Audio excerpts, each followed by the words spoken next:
ಶ್ರೀ ಗುರುಭ್ಯೋ ನಮಃ. ಹರಿ ಓಂ. ಸೃಷ್ಟಿಸ್ಥಿತ್ಯಪ್ಯಯೇಹ ನಿಯತಿದೃಶಿತಮೋ ಬಂಧಮೋಕ್ಷಾಶ್ಚ ಯಸ್ಮಾತ್ ಅಸ್ಯ ಶ್ರೀ ಬ್ರಹ್ಮರುದ್ರ ಪ್ರಭೃತಿ ಸುರನರದ್ವೀಷ ಶತ್ರುತ್ಮಕಸ್ಯ ವಿಷ್ಣೋರ್ವ್ಯಸ್ತಾಃ ಸಮಸ್ತಾಃ सकलगुणनिधिः सर्वदोषव्यपेतः पूर्णानन्दो व्ययो यो गुरुरपि परमः चिन्तयेतं महान्तं ॐ जन्माद्यस्य त्वन्वयादितरतश्च अर्थेष्वभिघ्नस्वराट् तेने ब्रह्महृदायादिकवये मुह्यन्ति यं सूरयः तेजो वारिमृदं यथा विनिमयो यत्र त्रिसर्गो मृषा धाम्ना स्वेन सदा निरस्तकुहकं सत्यं परं धीमहि.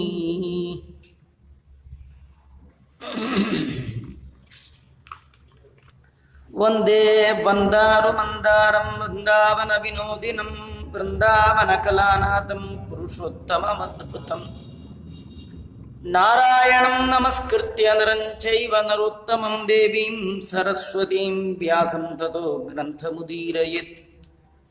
बुद्धिर्बलं यशोधैर्यं निर्भयत्वमरोगता जाड्यं वाक्पटुत्वं च हनुमत्स्मरणात् भवेत्.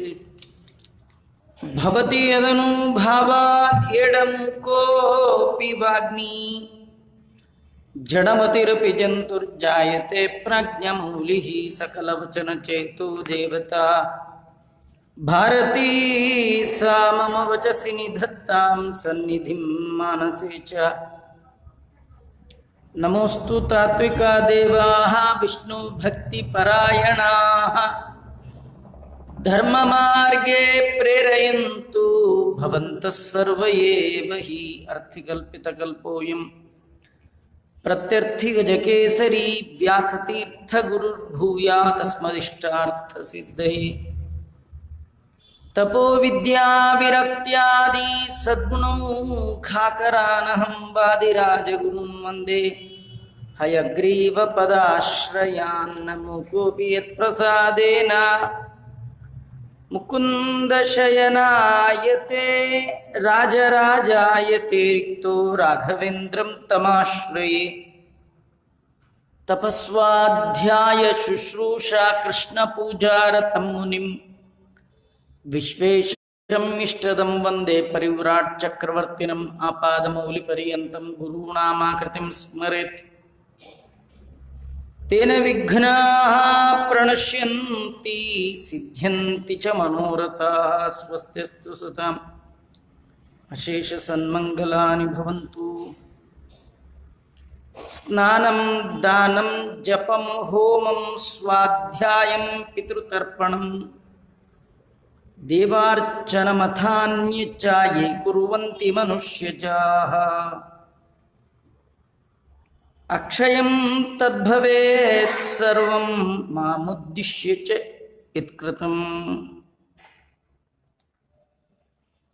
ಅಧಿಕ ಮಾಸ ಬಂದಾಗ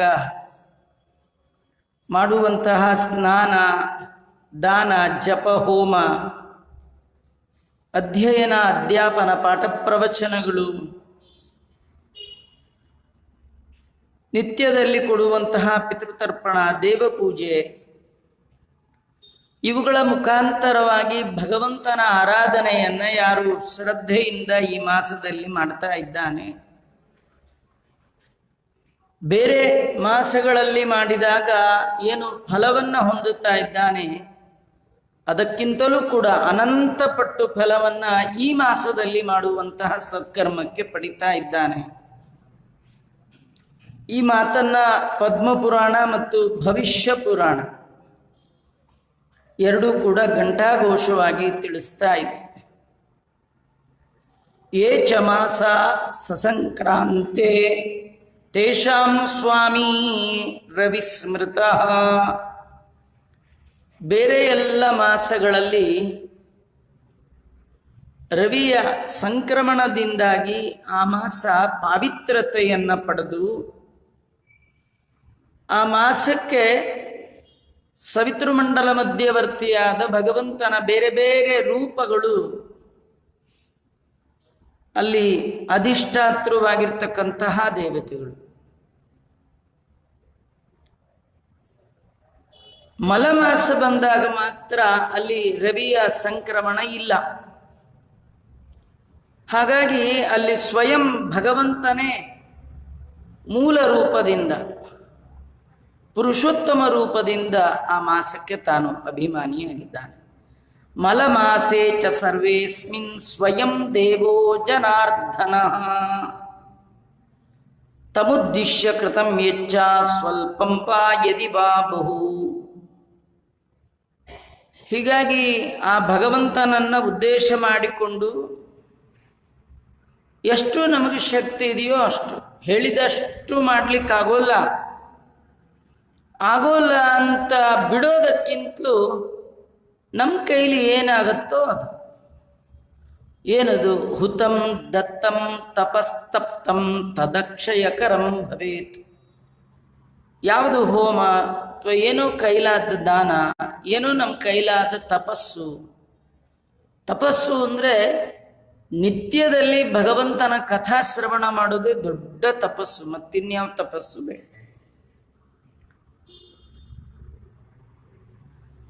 ಒಂದು ಕ್ಷಣ ಮನೆ ಬಿಟ್ಟು ಬರ್ಲಿಕ್ಕಾಗೋಲ್ಲ ಅಂತ ಹೇಳಿ ಸದಾ ಮನೆಯಲ್ಲೇ ಉಳಿಯುವ ಬದಲು 1 ಗಂಟೆ ಕಾಲ ಭಗವಂತನ ಕಥೆಗಾಗಿ ಬಿಡುವು ಮಾಡಿಕೊಳ್ಬೇಕು. ಆಗ ಉಳಿದ 23 ಗಂಟೆಗಳನ್ನ ನಮಗೆ ಕೊಟ್ಟ ಭಗವಂತ, ಓಹ್, ಇವನಿಗೆ ನಾನು ಈ ದಿನ ಆಯುಷ್ಯ ಕೊಟ್ಟದ್ದು ಸಾರ್ಥಕ ಆಯಿತು ಅಂತ ಸಂತೋಷ ಪಡ್ತಾನೆ. ದೇವರ ಕಡೆ ಗಮನವೇ ಇಲ್ಲದೆ ಆ ಭಗವಂತನ ಕಥಾ ಶ್ರವಣ ಮಾಡದೆ ಕಾಲ ನಾಮಕನಾದ ಭಗವಂತ ಕೊಟ್ಟ ಕಾಲವನ್ನ ವ್ಯರ್ಥವಾಗಿ, ವಿಶೇಷವಾಗಿ ಈ ಮಾಸದಲ್ಲಿ ಕಳೆಯೋದಿದೆಯಲ್ಲ, ಅದು ಮಹಾಪಾಪಕ್ಕೆ ಕಾರಣ ಆಗತ್ತೆ. ಭವಿಷ್ಯತ್ ಪುರಾಣ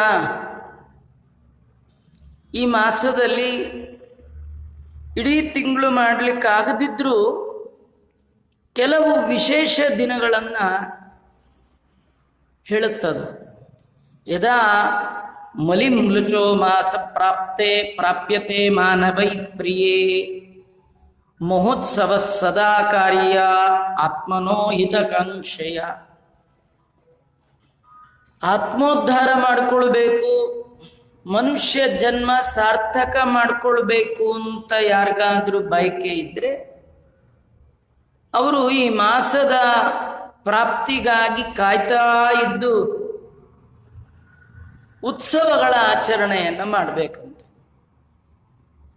ಉತ್ಸವಗಳ ಆಚರಣೆ ಅಂದರೆ ಮತ್ತೇನಿಲ್ಲ, ಆ ಮಾಸದಲ್ಲಿ ವಿಹಿತವಾದ ಕರ್ಮವನ್ನು ಭಗವಂತನ ಪ್ರೀತ್ಯರ್ಥವಾಗಿ ಮಾಡೋದೇ ಒಂದು ಉತ್ಸವ. ಯಾವಾಗಲೂ ಮಾಡ್ಬೇಕಂತ, ಇಡೀ ತಿಂಗಳು ಮಾಡಬೇಕಂತೆ. ಆಗಲಿಲ್ಲ ಅಂತಾದರೆ ಕೃಷ್ಣ ಪಕ್ಷೆ ಚತುರ್ದಶ್ಯಾಂ ನವಮ್ಯಾಂ ವಾ ಸುರೇಶ್ವರಿ ಅಷ್ಟಮ್ಯಾಂ ಅಥವಾ ಕರ್ತವ್ಯಂ ವ್ರತ ಶೋಕ ವಿನಾಶಕಂ. ಕೆಲವರು ಶುಕ್ಲ ಪಕ್ಷ ಬಹಳ ಶ್ರೇಷ್ಠ, ಅದರೊಳಗೇನು 2ನೇ ಮಾತಿಲ್ಲ. ಹುಣ್ಣಿಮೆ ಆದ ತಕ್ಷಣ ಅಯ್ಯೋ ಮಾಡಿದ್ರೆ ಚೆನ್ನಾಗಿರ್ತಿತ್ತು, ಈಗಿನ್ ಮಾಡೋ ಹಾಗಿಲ್ವೇನೋ, ಇದಷ್ಟು ಫಲ ಇಲ್ಲಂತೆ ಕೃಷ್ಣ ಪಕ್ಷ, ಹಾಗೆಲ್ಲ ತಿಳ್ಕೊಳ್ಬೇಕಾದಿಲ್ಲ. ಕೃಷ್ಣ ಪಕ್ಷೆ ಚತುರ್ದಶ್ಯಾಂ, ಕೃಷ್ಣ ಪಕ್ಷದ ಚತುರ್ದಶಿ, ನವಮಿ, ಅಷ್ಟಮಿ, ಈ 3 ದಿನ ವಿಶೇಷವಾಗಿ ಅಧಿಕ ಮಾಸಕ್ಕೆ ಸಂಬಂಧಪಟ್ಟಂತಹ ಸ್ನಾನ, ದಾನ, ಹೋಮ, ತಪಸ್ಸು ಇತ್ಯಾದಿಗಳನ್ನು ಮಾಡಿದರೆ ಅವನು ತನ್ನ ಜನ್ಮಾಂತರದ ಪಾಪ ಪರಿಹಾರ ಮಾಡಿಕೊಂಡು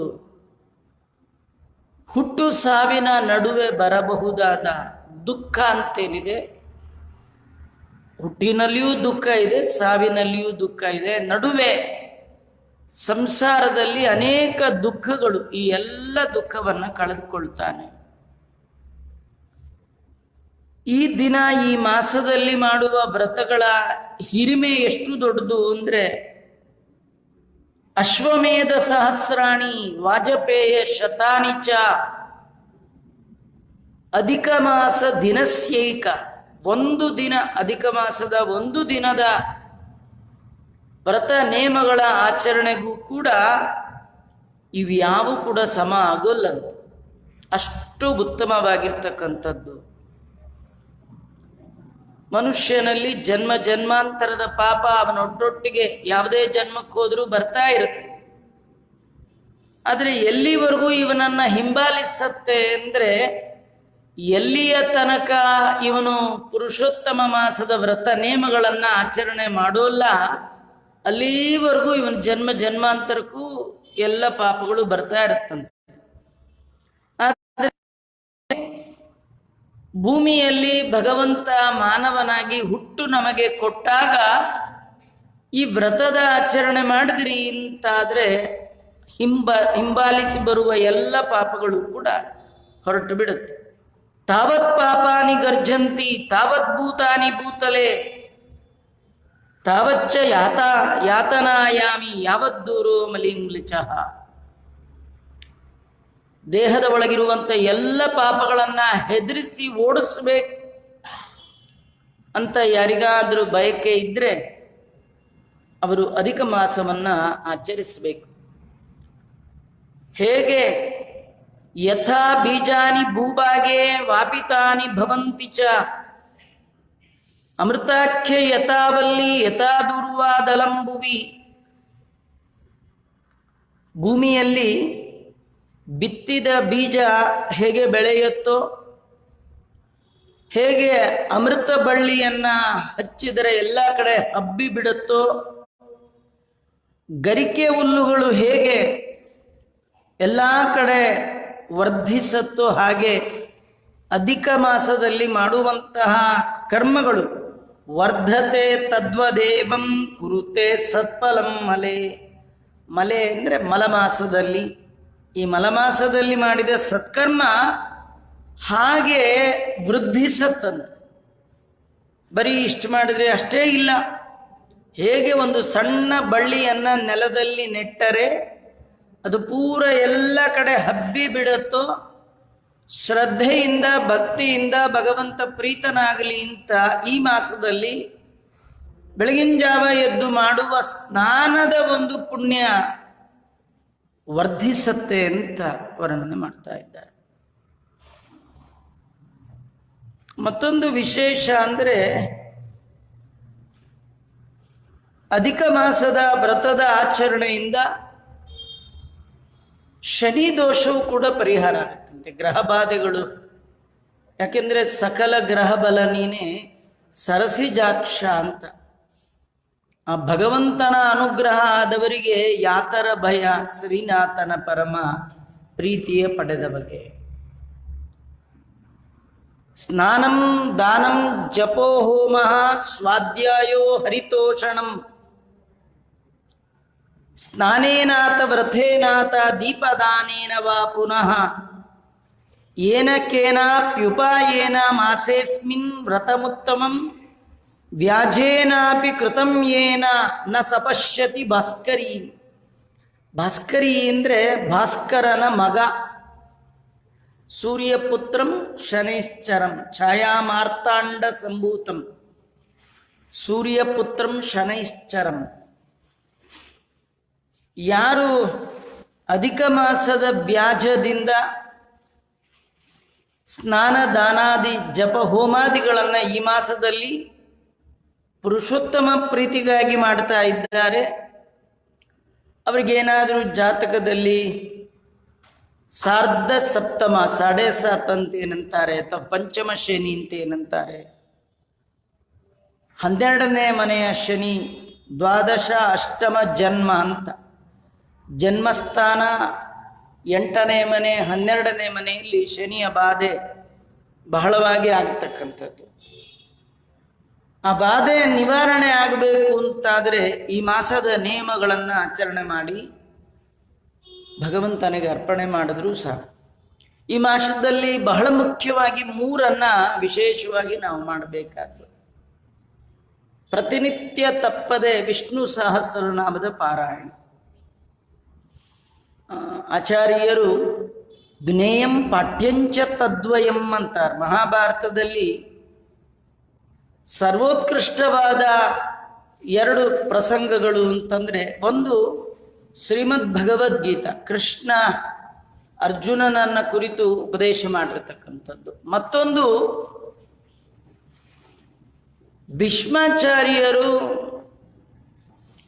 ರಣರಂಗದಲ್ಲಿ ಶರತಲ್ಪದಲ್ಲಿ ಮಲಗಿದ ಸಂದರ್ಭದಲ್ಲಿ ಭಗವಂತನ ಮುಂದೆ ವಿಷ್ಣು ಸಹಸ್ರನಾಮವನ್ನು ಏನು ಹೇಳಿದ್ದಾರೆ, ಉಪದೇಶ ಕೊಟ್ಟಿದ್ದಾರೆ. ಆ ವಿಷ್ಣು ಸಹಸ್ರನಾಮ ಮಹಾಭಾರತದ ಬಹಳ ಮುಖ್ಯವಾದ 2 ಘಟ್ಟ. ಆ 2ರಲ್ಲಿ ಒಂದಾಗಿರ್ತಕ್ಕಂಥ ವಿಷ್ಣು ಸಹಸ್ರನಾಮ, ಅದರ ಪಾರಾಯಣ ಈ ಅಧಿಕ ಮಾಸದ ಪ್ರಯುಕ್ತ ಪ್ರತಿನಿತ್ಯ ಮಾಡ್ಬೇಕಂದ್ರೆ, ಒಂದಿನ ತಪ್ಪದೆ. ಯಾರಿಗೆ ಪುರುಸುತ್ತಿದೆ ಅವರು ವಿಶೇಷವಾಗಿ 1000 ನಾಮಗಳು, ದೇವರ ನಾಮಗಳನ್ನ ಹೇಳ್ತಾ ಪೂಜೆ ಮಾಡುವಾಗ ಏನೊಂದು ತುಳಸಿಯೋ ಹೂವ ಏನಿದೆ ಅದನ್ನ ಅರ್ಚನೆ ಮಾಡ್ತಕ್ಕಂಥದ್ದು.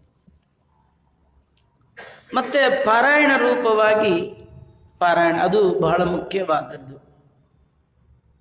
ಭಗವದ್ಗೀತೆಯಲ್ಲಿ ಈ ಪುರುಷೋತ್ತಮ ಯೋಗ ಅಂತಾನೆ ಒಂದು ಯೋಗ, 15ನೇ ಅಧ್ಯಾಯ, ಅದರ ಪಾರಾಯಣ ನಿತ್ಯದಲ್ಲಿ, ಅದರ ಪಾರಾಯಣ ಅಧಿಕ ಮಾಸದಲ್ಲಿ ಉತ್ತಮವಾದ ಫಲವನ್ನು ಭಗವಂತನ ಪ್ರೀತ್ಯರ್ಥವಾಗಿ ಮಾಡುವಂಥದ್ದು. ಬೇರೆ ದಿನಗಳಲ್ಲಿ ಪೂಜೆ ಮಾಡುವಾಗ ಪುರುಷ ಸೂಕ್ತ 1 ಲೈನೋ ಅರ್ಧ ಲೈನೋ ಏನೋ ಹೇಳಿ ಎದ್ದು ಹೋಗಿರ್ತೀವಿ. ಆದರೆ ಪುರುಷ ಸೂಕ್ತವನ್ನ ಈ ಮಾಸದಲ್ಲಿ ವಿಶೇಷವಾಗಿ ದೇವರಿಗೆ ಅಭಿಷೇಕ ಮಾಡುವ ಸಂದರ್ಭದಲ್ಲಿ 16 ಮಂತ್ರಗಳು, ಅದರ ಪಾರಾಯಣವನ್ನ ತಪ್ಪದೇ ಮಾಡಬೇಕು. ನಿಜವಾಗಿಯೂ ಪುರುಷ ಸೂಕ್ತ, ವಿಷ್ಣು ಸಹಸ್ರನಾಮ ಹೇಳದೆ ಮಾಡಿದ ಪೂಜೆ ಅದು ಪೂಜೆಯೇ ಅಲ್ಲ. ಅನೇಕ ಅಪರಾಧಗಳನ್ನು ಕುರಿತಾಗಿ ಸ್ತೋತ್ರಗಳಲ್ಲಿ ಬರುತ್ತೆ. ವಿಷ್ಣು ಸಹಸ್ರನಾಮ ಹೇಳದೆ ಪೂಜೆ ಮಾಡಿಬಿಟ್ರೆ, ಪುರುಷ ಸೂಕ್ತವೇ ಹೇಳದೆ ಪೂಜೆ ಮಾಡಿಬಿಟ್ರೆ ಆ ತೀರ್ಥ ಆಗೋಲ್ಲ. ಶ್ರೀಮಠ್ ಟೀಕಾಕೃತ್ಪಾದರು ತಮ್ಮ ಗ್ರಂಥ ಪದ್ಯಮಾಲಾ ಒಳಗೆ ತಿಳಿಸುವಾಗ, ನೆಲ್ಲಿಯ ನೀರು, ಬಾವಿಯ ನೀರು, ತೀರ್ಥ ಹೇಗಾಗತ್ತೆ ಅಂದ್ರೆ ಸಾಲಿಗ್ರಾಮಕ್ಕೆ ಅಭಿಷೇಕ ಮಾಡಬೇಕು. ಸಾಲಿಗ್ರಾಮಕ್ಕೆ ಅಭಿಷೇಕ ಮಾಡುವಾಗಲೂ ಈ ಎಲ್ಲ ಮಂತ್ರಗಳನ್ನ ಹೇಳಬೇಕು ಅಂತ. ಒಂದು ಪುರುಷ ಸೂಕ್ತ, ಸಮುದ್ರ ಧೂರ್ಮಿರೇವಚ ಸಮುದ್ರ ಸೂಕ್ತ, ಪವಸ್ವೇತಿ ತ್ರಿವರ್ಗಕಂ ಪವಮಾನದ ಮಂತ್ರಗಳು, ಯಯಿಂದೋರೇಕ ವರ್ಗಶ್ಚ ಯಯಿಂದೋ ಅಂತ ಒಂದು ಮಂತ್ರ ಇದೆ, ಆ ಮಂತ್ರವನ್ನ, ಈ ಎಲ್ಲ ಮಂತ್ರಗಳನ್ನ ಹೇಳಿ ಅಭಿಷೇಕ ಮಾಡಿದಾಗ ಮಾತ್ರ ಆ ನೀರು ತೀರ್ಥ ಆಗಿ ಎತ್ತರಕ್ಕೆ ಇರುತ್ತೆ. ಒಂದೇ ವಸ್ತು, ಒಂದೇ, ಅದು ಸಂಸ್ಕಾರ ಆದಾಗ ಔಷಧಿಯ ರೂಪವಾಗಿ ಆಗುತ್ತೆ. ಔಷಧಂ ಜಾಹ್ನವಿ ತೋಯಂ. ಸಾಲಿಗ್ರಾಮದ ತೀರ್ಥ ನಮ್ಮ ಸಂಸಾರ ಅನ್ನುವ ದೊಡ್ಡ ರೋಗದ ಪರಿಹಾರಕ್ಕೆ ಔಷಧಿ. ಔಷಧಿ ಆಗಬೇಕಾದ್ರೆ ಆ ನೀರಿಗೆ ಸಂಸ್ಕಾರ ಆಗಬೇಕು. ಆ ಸಂಸ್ಕಾರದಲ್ಲಿ ಪ್ರಧಾನವಾದದ್ದು ಈ ಮಂತ್ರ. ಪುರುಷ ಸೂಕ್ತವನ್ನ ಹೇಳ್ತಾ ಶಂಖಕ್ಕೆ ಆ ನೀರು ಹಾಕ್ಕೊಂಡು ಭಗವಂತನಲ್ಲೇ ಮನಸ್ಸುಳ್ಳವರಾಗಿ ಸಾಲಿಗ್ರಾಮಕ್ಕೆ ಅಭಿಷೇಕ ಮಾಡಿದರೆ ಅದರಿಂದ ಹೊರಬಂದ ನೀರು ನಮಗೆ ತೀರ್ಥ ಆಗಿ ಪರಿಣಮಿಸುತ್ತೆ. ಅದರಲ್ಲಿ ವಿಶೇಷವಾಗಿ ಈ ಮಾಸ ಬಂದಾಗ, ಅಧಿಕ ಮಾಸದಲ್ಲಿ ನಿತ್ಯದಲ್ಲಿಯೂ ಹೇಳಬೇಕು, ವಿಶೇಷವಾಗಿ ಪುರುಷ ಸೂಕ್ತ, ಪುರುಷೋತ್ತಮ ಯೋಗ, ವಿಷ್ಣು ಸಹಸ್ರನಾಮ, ಈ 3ರ ಪಠನೆ ಅತ್ಯಂತ ಫಲದಾಯಕವಾಗಿರ್ತಕ್ಕಂಥದ್ದು, ಭಗವಂತನಿಗೆ ಪ್ರೀತಿಕಾರಕವಾಗಿರ್ತಕ್ಕಂಥದ್ದು ಈ ಮಾಸದಲ್ಲಿ. ಆಮೇಲೆ ಈ ಮಾಸದಲ್ಲಿ ಬಹಳ ಮುಖ್ಯವಾಗಿ ನಾವು ಮಾಡಬೇಕಾಗಿರ್ತಕ್ಕಂಥದ್ದು, ದೇವರಿಗೆ ಅಪೂಪವನ್ನ ಅರ್ಪಣೆ ಮಾಡಬೇಕು, ನೈವೇದ್ಯ ಮಾಡಬೇಕು. ದೇವರಿಗೆ ಮೊದಲು ಸಮರ್ಪಣೆ ಮಾಡಬೇಕು. ಅದನ್ನ ಹೇಗೆ ಮಾಡಬೇಕು ಅದನ್ನೆಲ್ಲ ವೇದವ್ಯಾಸ ದೇವರು ಪುರಾಣಗಳಲ್ಲಿ ತಿಳಿಸ್ಕೊಡ್ತಾರೆ. ಆಚ್ಛಾದ್ಯ ವಸ್ತ್ರಯುಗ್ಮೇನ ಪೀತೇನ ಚ ಯಥಾ ವಿಧಿ ವಿಷ್ಣವೇ ಚ ತಥೋ ದದ್ಯಾತ್ ಉಪವೀತೆ ಚ ಶೋಭನಿ. ಯಾವಾಗಲೂ ಯಾವುದೇ ದಾನ ಮಾಡಬೇಕಾದ್ರೂ ಕಾಣುವ ಹಾಗೆ ಮಾಡಬಾರ್ದಂತೆ, ಮುಚ್ಚಿ ದಾನ ಮಾಡಬೇಕಂತ. ನಾವು ಬಿಚ್ಚಿ ದಾನ ಮಾಡಿದ್ದೇ ಜಾಸ್ತಿ. ಯಾಕಂದ್ರೆ ಮುಚ್ಚಿದ್ರೆ ಏನು ಗೊತ್ತಾಗಲ್ಲ. ಕೆಲವರು ಮುಚ್ಚಿ ದಾನ ಮಾಡಿ ಅಂದ್ರೆ ಅದು ಒಂದು ಕಷ್ಟನೇ ರೀ. ಕೇವಲ ಬರೀ ಎಳ್ಳೆಣ್ಣೆ, ಉಪ್ಪು, ಎಳ್ಳು ಇಂಥದ್ದನ್ನಿಟ್ಟು ಕವರ್ಲಿಟ್ಟು, ಇನ್ ಕೆಲವರು ಈ ಶಾಖ ದಾನ ಮಾಡಬೇಕು ಅಂತೇಳಿ ತಿನ್ಲಾರದ ಶಾಖಗಳನ್ನೆಲ್ಲ ಅದರೊಳಗೆ ಇಟ್ಟು ಕೊಟ್ಬಿಟ್ಟಿರ್ತಾರೆ. ನಾವು ಕೊಟ್ಟಿದ್ಯಾವುದು ಬಿಟ್ಟು ಹೋಗೋ ಸಂಪ್ರದಾಯದವರಲ್ಲ. ಹೀಗಾಗಿ ಎಲ್ಲ ತಗೊಂಡು ಹೋಗ್ತೀವಿ, ಮನೆಗೆ ಹೋದ್ಮೇಲೆ ಮಂಗಳಾರತಿ ಕಾದಿರುತ್ತೆ. ಇದೆಲ್ಲ ತಂದಿದ್ದೀರಿ, ಇನ್ಯಾರೋ ಅದೇ ಟೈಮ್ಗೆ ಆಚಾರ ನೋಡ್ಲಿಕ್ಕೆ ಬಂದಿರಬೇಕು, ಆಚಾರ ಮನೇಲಿ ಚೀಲ ಸುರಿದಿರಬೇಕು, ಅಲ್ಲಿ ಶಂಖ ಚಕ್ರದ ಗೆಡ್ಡೆ ಕೆಳಗೆ ಬಿದ್ದಿರಬೇಕು. ಏನು ಮಾಡಬೇಕು? ಅದನ್ನ ಉತ್ತಮ ವಸ್ತುವನ್ನ, ವಿಹಿತವಾದ ವಸ್ತುವನ್ನ ದಾನ ಕೊಡುವಾಗ ವಸ್ತ್ರದಿಂದಲೋ ಅಥವಾ ಇನ್ನೊಂದು ಉಪಪಾತ್ರೆಯಿಂದಲೋ ಅದನ್ನು ಮುಚ್ಚಿರಬೇಕು. ನಿಮಗೆಲ್ಲ ಗೊತ್ತಿದೆ, ಈ ಮರದ ಬಾಗಿನ ಕೊಡುವಾಗ ಮರ ಓಪನ್ ಆಗಿ ಕೊಡೋಲ್ಲ, ಮುಚ್ಚಿ ಕೆಳಗೊಂದು ಮೇಲೊಂದು. ವಂಶಪಾತ್ರೆ ಈಗ ಅದೆಲ್ಲ ಹೋಯ್ತ್ರಿ, ಮರದಲ್ಲಿ ಕೊಡೋದು ಹೋಗಿ ಬಿಡ್ತಿ. ಈಗೆಲ್ಲ ಪ್ಲಾಸ್ಟಿಕ್ ಮರ ಬಂದಿದೆ, ಸ್ಟೀಲ್ ಮರ ಬಂದಿದೆ. ಸ್ಟೀಲ್ದೇ ತಟ್ಟೆ, ಕೆಳಗೊಂದು ತಟ್ಟೆ ಮೇಲೊಂದು ತಟ್ಟೆ, ಕಬ್ಬಣ. ಅದು ಗ್ರಹಚಾರ ಎಕ್ಸ್ಚೇಂಜ್ ಅಷ್ಟೇ. ನಮ್ಮ ಗ್ರಹಚಾರ ನೀವು ತಗೊಳ್ಳಿ, ನಿಮ್ಮ ಗ್ರಹಚಾರ ನಾವು ತಗೊಳ್ತೇವೆ. ವಂಶಪಾತ್ರೆ, ವಂಶ ಅಂದ್ರೆ ಬಿದಿರು, ಆ ಬಿದಿರದೇ ಮೊರ. ಅಥವಾ ಕಾಂಸ್ಯ ಪಾತ್ರ, ಕಂಚಿನ ಪಾತ್ರೆ, ಅಥವಾ ಅದಕ್ಕಿಂತಲೂ ಉತ್ತಮವಾದ ಲೋಹ ಅವರ ಯೋಗ್ಯತೆ ಇದ್ರೆ, ವಿಶೇಷವಾಗಿ ಕಂಚು ಈ ಮಾಸದಲ್ಲಿ ಮಾಡ್ತಕ್ಕಂಥದ್ದು. ಒಂದು ವಸ್ತ್ರವನ್ನಾದ್ರೂ ಮೇಲೆ ಆಚ್ಛಾದನೆ ಮಾಡಬೇಕು ಅಂತ. ಆಚ್ಛಾದ್ಯ ವಸ್ತ್ರ ಯುಗ್ಮೇನ, ಎರಡು ವಸ್ತ್ರ, ಕೆಳಗೆ ಮೇಲೆ ಒಂದು ವಸ್ತ್ರ ಇಟ್ಟು ಮಧ್ಯದಲ್ಲಿ ಪಾತ್ರೆ ಇಟ್ಟು ಒಳಗೆ ಅಪೂಪ ಹಾಕಿ ಭಗವಂತನಿಗೆ ಅರ್ಪಣೆ ಮಾಡಬೇಕು. ನೀವು ನೋಡಿರ್ಬೋದು, ದೇವ್ರ ನೈವೇದ್ಯಕ್ಕೆ ತರಬೇಕಾದ್ರೆ ಖಾಲಿ ತಟ್ಟೆ ತರಬಾರ್ದು, ಅದ್ರ ಮೇಲೆ ಒಂದು ವಸ್ತ್ರ ಮುಚ್ಚಿ. ಹಿಂದಿನ ಕಾಲದಲ್ಲೆಲ್ಲ ದೊಡ್ಡವರಿಗೆ ಏನಾದರೂ ಹಣ್ಣು ಹಂಪಲು ಕೊಡೋದಿದ್ರು ಅದ್ರ ಮೇಲೆ ಮುಚ್ಚಿ ತರ್ತಿದ್ರು. ಗೌರವ ಅದು, ಕರ್ಮ ಅದು. ನಾವು ಅಷ್ಟೇ ಊಟಕ್ಕೆ ಕೂತ್ಕೊಳ್ಳುವಾಗ ಅಮೃತೋಪಸ್ತರಣಮಸಿ ಅಮೃತಾಪಿದಾನಮಸಿ ಅಂತ ಮೊದಲು ಒಂದು, ಆಮೇಲೊಂದು. ಅಮೃತ ಅಂದರೆ ವಾಯುದೇವರು, ಅವ್ರಿಗೆ ಉಪಸ್ತರಣ ಅಪಿದಾನ. ಉಪಸ್ತರಣ ಅಂದರೆ ಉಡುವ ಮತ್ತು ಹೊದೆಯುವ ಬಟ್ಟೆ ಅಂತ, ಕೆಳಗೆ ಮತ್ತು ಮೇಲೆ ಎರಡು ಕೊಡ್ತಕ್ಕಂಥದ್ದು. ಹಾಗಾಗಿ ಎರಡು ವಸ್ತ್ರಗಳನ್ನು ಇಡಬೇಕು. ಜೊತೆಗೆ ಉಪವೀತೇಚ ಶೋಭನೆ, ಎರಡು ನೂತನ ಯಜ್ಞೋಪವೀತವನ್ನು ಕೂಡ ಸಮರ್ಪಣೆ ಮಾಡಬೇಕಂತೆ. ಚಂದನೇನ ಸುಗಂಧೇನ ಪುಷ್ಪೈ ನಾನಾವಿಧೈಂದ್ರಪ. ಈ ಮಾಸದಲ್ಲಿ ಒಳ್ಳೆ ಗಂಧ ತೆಗೆದು, ಈಗೇನು ಪಚ್ಚಕರ್ಪೂರ ಬರಲ್ಲ, ಕೇಸರಿ ಬರಲ್ಲ, ಯಾವ ವ್ರತದ್ದೇನು ನೇಮ ಈಗಿಲ್ಲ. ಒಳ್ಳೆ ಕೇಸರಿ, ಪಚ್ಚಕರ್ಪೂರ, ಯಾಲಕ್ಕಿ ಎಲ್ಲ ಹಾಕಿ ಒಳ್ಳೆ ಗಂಧ ತೆಗೆದು, ಗಂಧನೂ ಅಷ್ಟೆ ನೀರಾದ ಗಂಧವನ್ನ ದೇವರಿಗೆ ಅರ್ಪಣೆ ಮಾಡೋ ಹಾಗಿಲ್ಲ, ಗಟ್ಟಿ ಗಂಧವನ್ನೇ ದೇವರಿಗೆ ಅರ್ಪಣೆ ಮಾಡಬೇಕು. ಆ ಗಂಧವನ್ನು ಕೂಡ ದೇವರಿಗೆ ನಾವೆಲ್ಲ ಹಚ್ಕೊಳ್ಳುವಂತೆ ಹಚ್ಚುವ ಹಾಗಿಲ್ಲ. ಮತ್ತೆ ಆ ದೇವರ ಅವಯವಗಳು ಎಲ್ಲವೂ ಪೂರ್ಣವೇ. ಕೆಲವರು ಏನಂದ್ರೆ ಗಂಧದುಂಡೆ ಮಾಡಿ ದೇವರ ತಲೆ ಮೇಲೆ ಇಡ್ತಾರೆ, ಹಾಗೆಲ್ಲ ಇಡಬಾರ್ದು. ಏನು ಕೊಡೋದಿದ್ರು ಎಲ್ಲ ದೇವರ ಪಾದಕ್ಕೆ ಸಮರ್ಪಣೆ ಮಾಡಬೇಕು. ಸಾಲಿಗ್ರಾಮದ ಮೇಲಿಡುವಾಗಂತೂ ಸಾಲಿಗ್ರಾಮಕ್ಕೆ ಬಹಳ ನಿಯಮಗಳನ್ನು ಹೇಳ್ತಾರೆ. ಸಾಲಿಗ್ರಾಮದಲ್ಲಿ ಸಂಪುಷ್ಟದ ಒಳಗೆ ಸಾಲಿಗ್ರಾಮ ಇಡುವ ಮುನ್ನ ಒಂದು ತುಳಸಿಯನ್ನ ಮೊದಲು ಹಾಕಬೇಕು. ಸಿಕ್ಕಿದ್ರೆ ಇದ್ರೆ ಗರಿಕೆ ಹಾಕ್ಬೋದು. ಅದರ ಮೇಲೆ ಸಾಲಿಗ್ರಾಮ ಇಡಬೇಕು.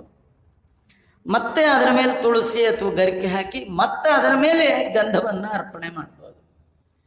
ಕೆಲವರು ಸಾಲಿಗ್ರಾಮಕ್ಕೂ ಗಂಧ ಒಂದೊಂದು ಹೀಗೀಗೆಲ್ಲ ಬಳ್ಕೊಂಡು ಬಂದ್ಬಿಟ್ಟಿರ್ತಾರೆ, ಹಾಗೆಲ್ಲ ಬಳಿಯೋ ಹಾಗಿಲ್ಲ. ನೀರಿನ ಗಂಧ ದೇವರಿಗೆ ಅರ್ಪಣೆ ಮಾಡ್ಲಿಕ್ಕೆ ಬರಲ್ಲ, ಗಟ್ಟಿ ಗಂಧವನ್ನೇ ಇದಕ್ಕೆಲ್ಲ ಟೈಮ್ ಬೇಕಲ್ಲ. ಅದಕ್ಕೆ ದೇವರೆಲ್ಲರಿಗೂ ಈಗ ಭಾರಿ ಟೈಮ್ ಕೊಟ್ಬಿಟ್ಟಿದ್ದಾನೆ. ಪುರುಷೊತ್ತಿ ಇಡೀ ಜನ್ಮದಲ್ಲಿ ಬಂದ ಎಲ್ಲ ಅಧಿಕ ಮಾಸಗಳನ್ನು ಇಷ್ಟೇ ಪುರುಷೊತ್ತಿಂದ ಮಾಡ್ಲಿಕ್ಕಾಗದೆ ಇದ್ರು ಈಗಂತೂ ಕೊಟ್ಟಿದ್ದಾನಲ್ಲ, ಈಗಂತೂ ಕೈಯಲ್ಲಿ ಕಾಲಲ್ಲಿ ಶಕ್ತಿ ಕೊಟ್ಟಿದ್ದಾನೆ ಅಂದ್ರೆ ಮಾಡಿಬಿಡ್ಬೇಕು. ನಾಳೆ ಅಂತ ಪ್ರೋಗ್ರಾಮ್ ಇಟ್ಕೊಳ್ಬಾರ್ದು. ಒಳ್ಳೆ ದೇವರಿಗೆ ಗಂಧವನ್ನ ಅರ್ಪಣೆ ಮಾಡಬೇಕು. ಪುಷ್ಪೈಹಿ ನಾನಾವಿಧೈಹಿ, ಬಗೆ ಬಗೆಯ ಪುಷ್ಪಗಳನ್ನು ಭಗವಂತನಿಗೆ ಅರ್ಪಣೆ ಮಾಡಬೇಕಂತೆ. ಎರಡಕ್ಕೂ ಮಧ್ಯದಲ್ಲಿ ಸುಗಂಧೇನ ಅಂತ ಹಾಕಿದ್ದಾರೆ. ಅಂದರೆ ಹೂವಿನಲ್ಲೂ ಒಳ್ಳೆ ಗಂಧ ಇರಬೇಕು, ಗಂಧದಲ್ಲೂ ಒಳ್ಳೆ ಸುಗಂಧ. ಅಂದರೆ ಕೆಲವರು ಈ ಹೂವು ದೇವರಿಗೆ ಅರ್ಪಣೆ ಮಾಡುವಾಗ ಯಾವ್ಯಾವ್ದು ಸಿಗುತ್ತೋ ಮನೇಲಿ ಪಾಟಲ್ಲಿ ಬೆಳೆದಿದ್ದೆಲ್ಲ ತಂದು ಕಾಡು ಹೂವು ಎಲ್ಲ ಇಡ್ತಾರೆ. ನಿಜವಾಗಿಯೂ ಎಲ್ಲವೂ ದೇವರಿಗೆ ಅರ್ಪಣೆ ಮಾಡ್ಬೋದು, ಆದರೆ ಯಾವುದು ವಿಹಿತ ಅಂತ ಶಾಸ್ತ್ರದಲ್ಲಿ ಹೇಳಿದೆ ಅದನ್ನು ಮಾಡಬೇಕು. ವಿಶೇಷವಾಗಿ ಯಾವ ಕಾಲದಲ್ಲಿ ಯಾವ ಹೂವು ಅದು ಸೀಸನ್ ಬರುತ್ತೋ, ಈಗ ಒಳ್ಳೆ ಸಂಪಿಗೆ, ಕೆಂಡ ಸಂಪಿಗೆ ಹೂವು ತುಂಬ ಚೆನ್ನಾಗಿ ಬರ್ತಾಯಿದೆ, ಅದನ್ನು ತರಬೇಕು. ಅದನ್ನು ತಂದು ವಿಷ್ಣು ಸಹಸ್ರನಾಮ ಹೇಳಿ ಒಂದೊಂದೇ ದೇವರಿಗೆ ಅರ್ಪಣೆ ಮಾಡಬೇಕು. ಇದೆಲ್ಲ ಏನು ಆಗಲಾರದ್ದಲ್ಲ. ಸ್ವಲ್ಪ ಮನಸ್ಸು ಬೇಕು, ಸ್ವಲ್ಪ ಪುರುಸೊತ್ತು ಬೇಕು. ಖರ್ಚಾದರೆ ಆಗಲಿ ಅಂತ ಆಗಬೇಕು. ಎಷ್ಟು ಟೈಮ್ ಆದರೂ ಆಗಲಿ. ಚೂರು ಬೆಳಗ್ಗೆ 4:05 ಎದ್ಬಿಟ್ರೆ ಯಾವುದು ಏನು ತೊಂದರೆ ಇಲ್ಲ, ಎಲ್ಲ ಆರಾಮ್ಸೆ ಮಾಡ್ಬೋದು. ಮತ್ತೆ ಪುಷ್ಪೇಶು ಜಾಜಿ ಅಂತ, ಜಾಜಿ ಹೂವ ಎಲ್ಲ ಪುಷ್ಪಗಳ ರಾಜ. ಅದರಲ್ಲಿ ಭಗವಂತನ ವಿಶಿಷ್ಟವಾದ ಒಂದು ಸನ್ನಿಧಾನ, ಅದನ್ನು ದೇವರಿಗೆ ಅರ್ಪಣೆ ಮಾಡಬೇಕು. ಇನ್ನು ಪ್ರಸಿದ್ಧವಾದ ಮಲ್ಲಿಗೆ, ನಿತ್ಯ ಮಲ್ಲಿಗೆ, ನಂದಿ ಬಟ್ಲು ಅಂತ ಹೂವು ಬರುತ್ತೆ. ಕುಂದ ಮಂದಾರ ನಂದ್ಯಾವರ್ತಾಮೋದಾಂ ದದಾನಾಂ ವಾಯುಸ್ಥಿತಿಯಲ್ಲಿ ಬರುತ್ತೆ ನಂದಿ ಬಟ್ಲದ ಹೆಸರು. ಆ ನಂದಿ ಬಟ್ಲು ಹೂವ ದೇವರಿಗೆ ಅರ್ಪಣೆ ಮಾಡ್ತಕ್ಕಂಥದ್ದು. ಜಾಜಿ, ಇವೇ ಮೊದಲಾದ ಸುಗಂಧ ಪುಷ್ಪವನ್ನು ಈ ಮಾಸದಲ್ಲಿ, ಎಲ್ಲ ಮಾಸದಲ್ಲೂ ಮಾಡಬೇಕು, ವಿಶೇಷವಾಗಿ ಈ ಮಾಸದಲ್ಲಿ ಭಗವಂತನಿಗೆ ಅರ್ಪಣೆ ಮಾಡಬೇಕು. ಧೂಪಾರ್ತಿಯನ್ನು ಮಾಡಬೇಕಂತ, ದಶಾಂಗವನ್ನು ಸಿದ್ಧ ಮಾಡಿಕೊಳ್ಬೇಕು. ಶಾಸ್ತ್ರೋಕ್ತ ರೀತಿಯಲ್ಲಿ ಹೇಳಿದ ದಶಾಂಗವನ್ನು ಮಾಡಿಕೊಂಡು ನೈವೇದ್ಯಕ್ಕೆ ಮೊದಲು, ನೈವೇದ್ಯದ ನಂತರ 2 ಬಾರಿ ಧೂಪಾರ್ತಿಯನ್ನು ಮಾಡಬೇಕಂತ. ಬಗೆ ಬಗೆಯ ನೀರಾಜನಗಳನ್ನು ದೇವರಿಗೆ ತೋರಿಸ್ಬೇಕು. ಪಂಚಾರ್ತಿ, ಏಕಾರ್ತಿ, 3 ಆರತಿಗಳಿರ್ತಕ್ಕಂಥದ್ದು. ಈ ಮಾಸದಲ್ಲಿ ಎಷ್ಟು ಸಾಧ್ಯ ಇದೆ ಅಷ್ಟು ಬಗೆ ಬಗೆಯ ಆರತಿಗಳಿಂದ ಭಗವಂತನಿಗೆ ಅರ್ಪಣೆ. ನಮ್ಮ ಆರ್ತನಾದವನ್ನು ಭಗವಂತ ಆರತಿ ಮಾಡುವಾಗ ನೋಡ್ಕೊಳ್ತಾನಂತೆ. ಮಂಗಳಾರತಿ ಮಾಡುವಾಗ ಆ ಮಂಗಳಮಯವಾದ ಬೆಳಕಿನಲ್ಲಿ ಆ ಭಗವಂತನ ಮುಖವನ್ನು ನೋಡಿದರೆ ನಮ್ಮ ಅಮಂಗಳಗಳೆಲ್ಲ ಹೋಗುತ್ತಂತ. ಅಷ್ಟೇ ಅಲ್ಲ, ಮಾಡಿದ ಮಂಗಳಾರತಿಯ ಶೇಷವನ್ನ ಕಣ್ಣಿಗೆ ಹೊತ್ಕೊಂಡ್ರೆ ಜನ್ಮಾಂತರದ ಬ್ರಹ್ಮಹತ್ಯೆಯನ್ನ ಪಾಪ ಪರಿಹಾರ ಮಾಡುವ ಸಾಮರ್ಥ್ಯ ಆ ಮಂಗಳಾರತಿಗೆ ಇದೆ. ಅಂತಹ ಮಂಗಳಮಯವಾದ ಆರತಿಯನ್ನ ಭಗವಂತನಿಗೆ ಅರ್ಪಣೆ ಮಾಡಬೇಕು. ಮಂಗಳಾರತಿ ಮಾಡುವಾಗ ವೇದ ಮಂತ್ರಗಳು, ಪುರಾಣದ ಶ್ಲೋಕಗಳು, ನಿಮಗೇನು ಬರುತ್ತೋ ಅದನ್ನು ಹೇಳಿ ದೇವರಿಗೆ ಅರ್ಪಣೆ ಮಾಡಬೇಕು. ಪೂಜೆಯೇಚ್ಛ ಯಥಾವಿಧಿ, ವಿಧಿಗೆ ಅನುಸಾರವಾಗಿ ಆಚಾರ್ಯರು ತಂತ್ರಸಾರದಲ್ಲಿ ಏನೆಲ್ಲ ಕ್ರಮದಲ್ಲಿ ಭಗವಂತನ ಆರಾಧನೆ ಮಾಡಲಿಕ್ಕೆ ವಿಹಿತ ಅಂತ ಹೇಳಿದ್ದಾರೆ. ಕೆಲವರು ಏನಂದ್ರೆ ಪೂಜೆ ಮಾಡ್ತಾರಷ್ಟೆ, ವಿಧಿ ಇಲ್ಲ, ಏನು ಹೆಂಗೋ ಮಾಡೋದು. ಆಚಾರ್ಯ ಮನಸ್ಸು ಚೆನ್ನಾಗಿದ್ರೆ ಸಾಕು, ಹಂಗೆಲ್ಲ ಅನ್ಬಾರ್ದು. ಏನು ನಿಮ್ಮ ಮನಸ್ಸು ನಿಮ್ಮ ಕೈಲಿದೆಯಾ, ಅದಕ್ಕೆ ಡೆಟಾಲ್ ಹಾಕಿ ತೊಳೆದು ಬಿಟ್ಟಿದ್ದೀರಾ? ಕ್ಲೀನಾಗಿ ಮನಸ್ಸು ಕ್ಲೀನ್ ಮಾಡ್ಕೊಳ್ಳೋದು ಹೇಗೆ? ಅಷ್ಟು ಸುಲಭ ಅಲ್ಲ ರೀ.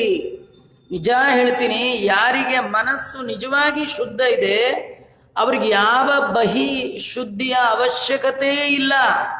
ಆದರೆ ನಮ್ದೆಲ್ಲ ಮನಸ್ಸು ಅಷ್ಟು ಶುದ್ಧಿ ಮಾಡಿಕೊಳ್ಳುವ ಯೋಗ್ಯತೆ ಇಲ್ಲ. ನಿಮಗೆ ಗೊತ್ತಿದೆ, ಪುರಂದರದಾಸರಂತ ಮಹಾನುಭಾವರು ವ್ಯಾಸರಾಜರು ಊಟಕ್ಕೆ ಕರೆದಾಗ ಹಾಗೆ ಹೋದರು. ಅವ್ರಿಗೇನು ಸ್ನಾನ ಮಾಡ್ಬೇಕಂತಿಲ್ಲ, ಯಾವಾಗೂ ಮಾಡ್ಬೋದು. ಮೊದಲು ಊಟ ಆಮೇಲೆ ಸ್ನಾನ ಮಾಡಿದ್ರು ನಡೆಯುತ್ತೆ, ಯಾಕೆ ಮನಸ್ಸು ಶುದ್ಧಿ ಇದೆ. ಅವರೇ ಮಾಡಿದ್ದಾರೆ, ನಮ್ಮದು ಅದೇ ಫ್ಯಾಮಿಲಿ ಅಂತ ಹೇಳಿ ನಾವು ಮಾಡ್ಲಿಕ್ಕೆ ಬರುತ್ತಾ? ನಮ್ಮ ಯೋಗ್ಯತೆ ಇದೆಯಾ? ನಿಜವಾಗಿ ಮನ ಶುದ್ಧಿ ಇದೆ ಅಂದ್ರೆ ಏನೂ ಬೇಕಿಲ್ಲ ಮಿಕ್ಕಿದ್ದು. ಅವರಿಗೆ ದೇಹ ಮೈಲಿಗೆನೇ ಆಗೋಲ್ಲ, ಉಟ್ಟ ಬಟ್ಟೆ ಮೈಲಿಗೆ ಆಗಲ್ಲ. ಆದರೆ ನಮ್ದು ಆಗಾಗ ಮೈಲಿಗೆ ಆಗುವಂತಹ ಮಡಿ ನಮ್ದು.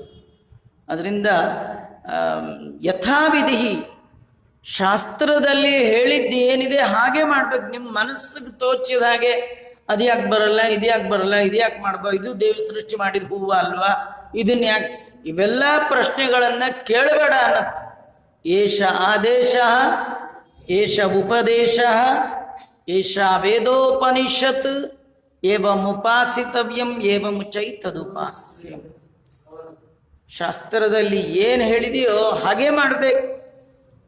ನಮಗೆ ಮನಸ್ಸೋ ಇಚ್ಛೆ ನಮ್ಮಲ್ಲಿ ಹೀಗೆ ಮಾಡೋದು ಅದೆಲ್ಲ ಹೇಳಬಾರ್ದು. ಅದಕ್ಕೆ ಅಲ್ಲಲ್ಲಿ ಹೇಳುವಾಗ ವೇದವ್ಯಾಸ ದೇವರು ಯಥಾವಿಧಿ ಶಾಸ್ತ್ರದಲ್ಲಿ ಹೇಳಿದ ಕ್ರಮ.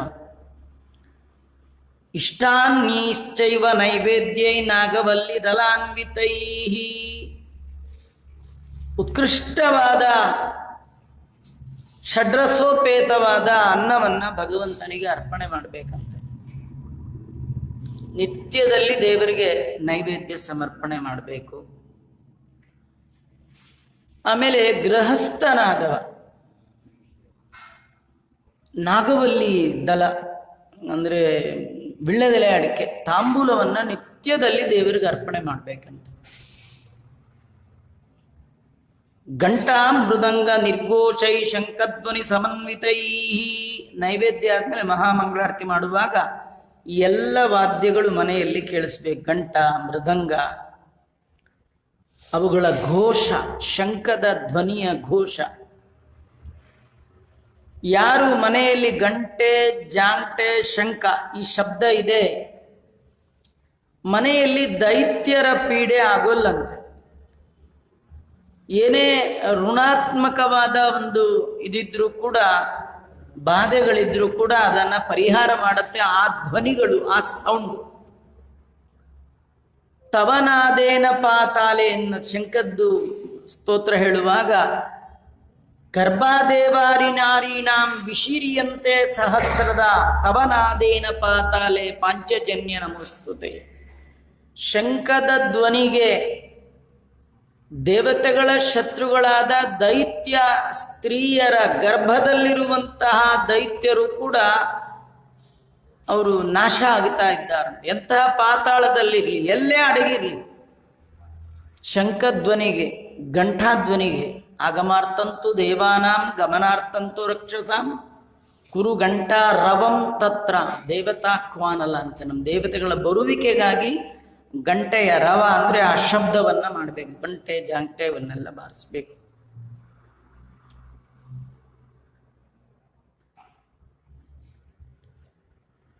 ಆರಾರ್ತಿಕಂ ಪ್ರಕುರ್ವೀತ ಕರ್ಪೂರಾಗುರು ಚಂದನೈ. ಭಗವಂತನಿಗೆ ಆರತಿಯನ್ನ ಮಾಡಬೇಕು. ಎಲ್ಲ ಮಾಡ್ತೀವಿ, ಒಂದೇ ಒಂದು ಮಿಸ್ ಆಗಿಬಿಡತ್ತೆ. ಅದನ್ನು ಮಿಸ್ ಮಾಡ್ಕೊಳ್ಬಾರ್ದು. ಯಾವುದಂದ್ರೆ, ಈ ಎಲ್ಲ ಮಾಡಲಿಕ್ಕೆ ನಮ್ದು ಕೈ, ಕಾಲು, ಕಣ್ಣು ಎಲ್ಲ ನೆಟ್ಟಗಿರ್ಬೇಕಲ್ರಿ. ಒಂದೇ ಒಂದು ಅಂಗ ಇಲ್ಲ ಅಂದ್ರೂ ಕೂಡ, ಕೈ ಇಲ್ಲ ಅಂದ್ರೂ ಪೂಜೆ ಇಲ್ಲ, ಕಾಲಿಲ್ಲ ಅಂದ್ರೂ ಪೂಜೆ ಇಲ್ಲ, ಕಿವಿ ಇಲ್ಲ ಅಂದ್ರೂ ಪೂಜೆ ಕಷ್ಟ, ಕಣ್ಣಿಲ್ಲ ಅಂದ್ರೂ ಪೂಜೆ ಕಷ್ಟ. ಕಣ್ಣು, ಕೈ, ಕಾಲ್, ಕಿವಿ, ನಾಲಿಗೆ ಒಂದು ಹೋದ್ರೂ ಪೂಜೆ ಗೋವಿಂದ.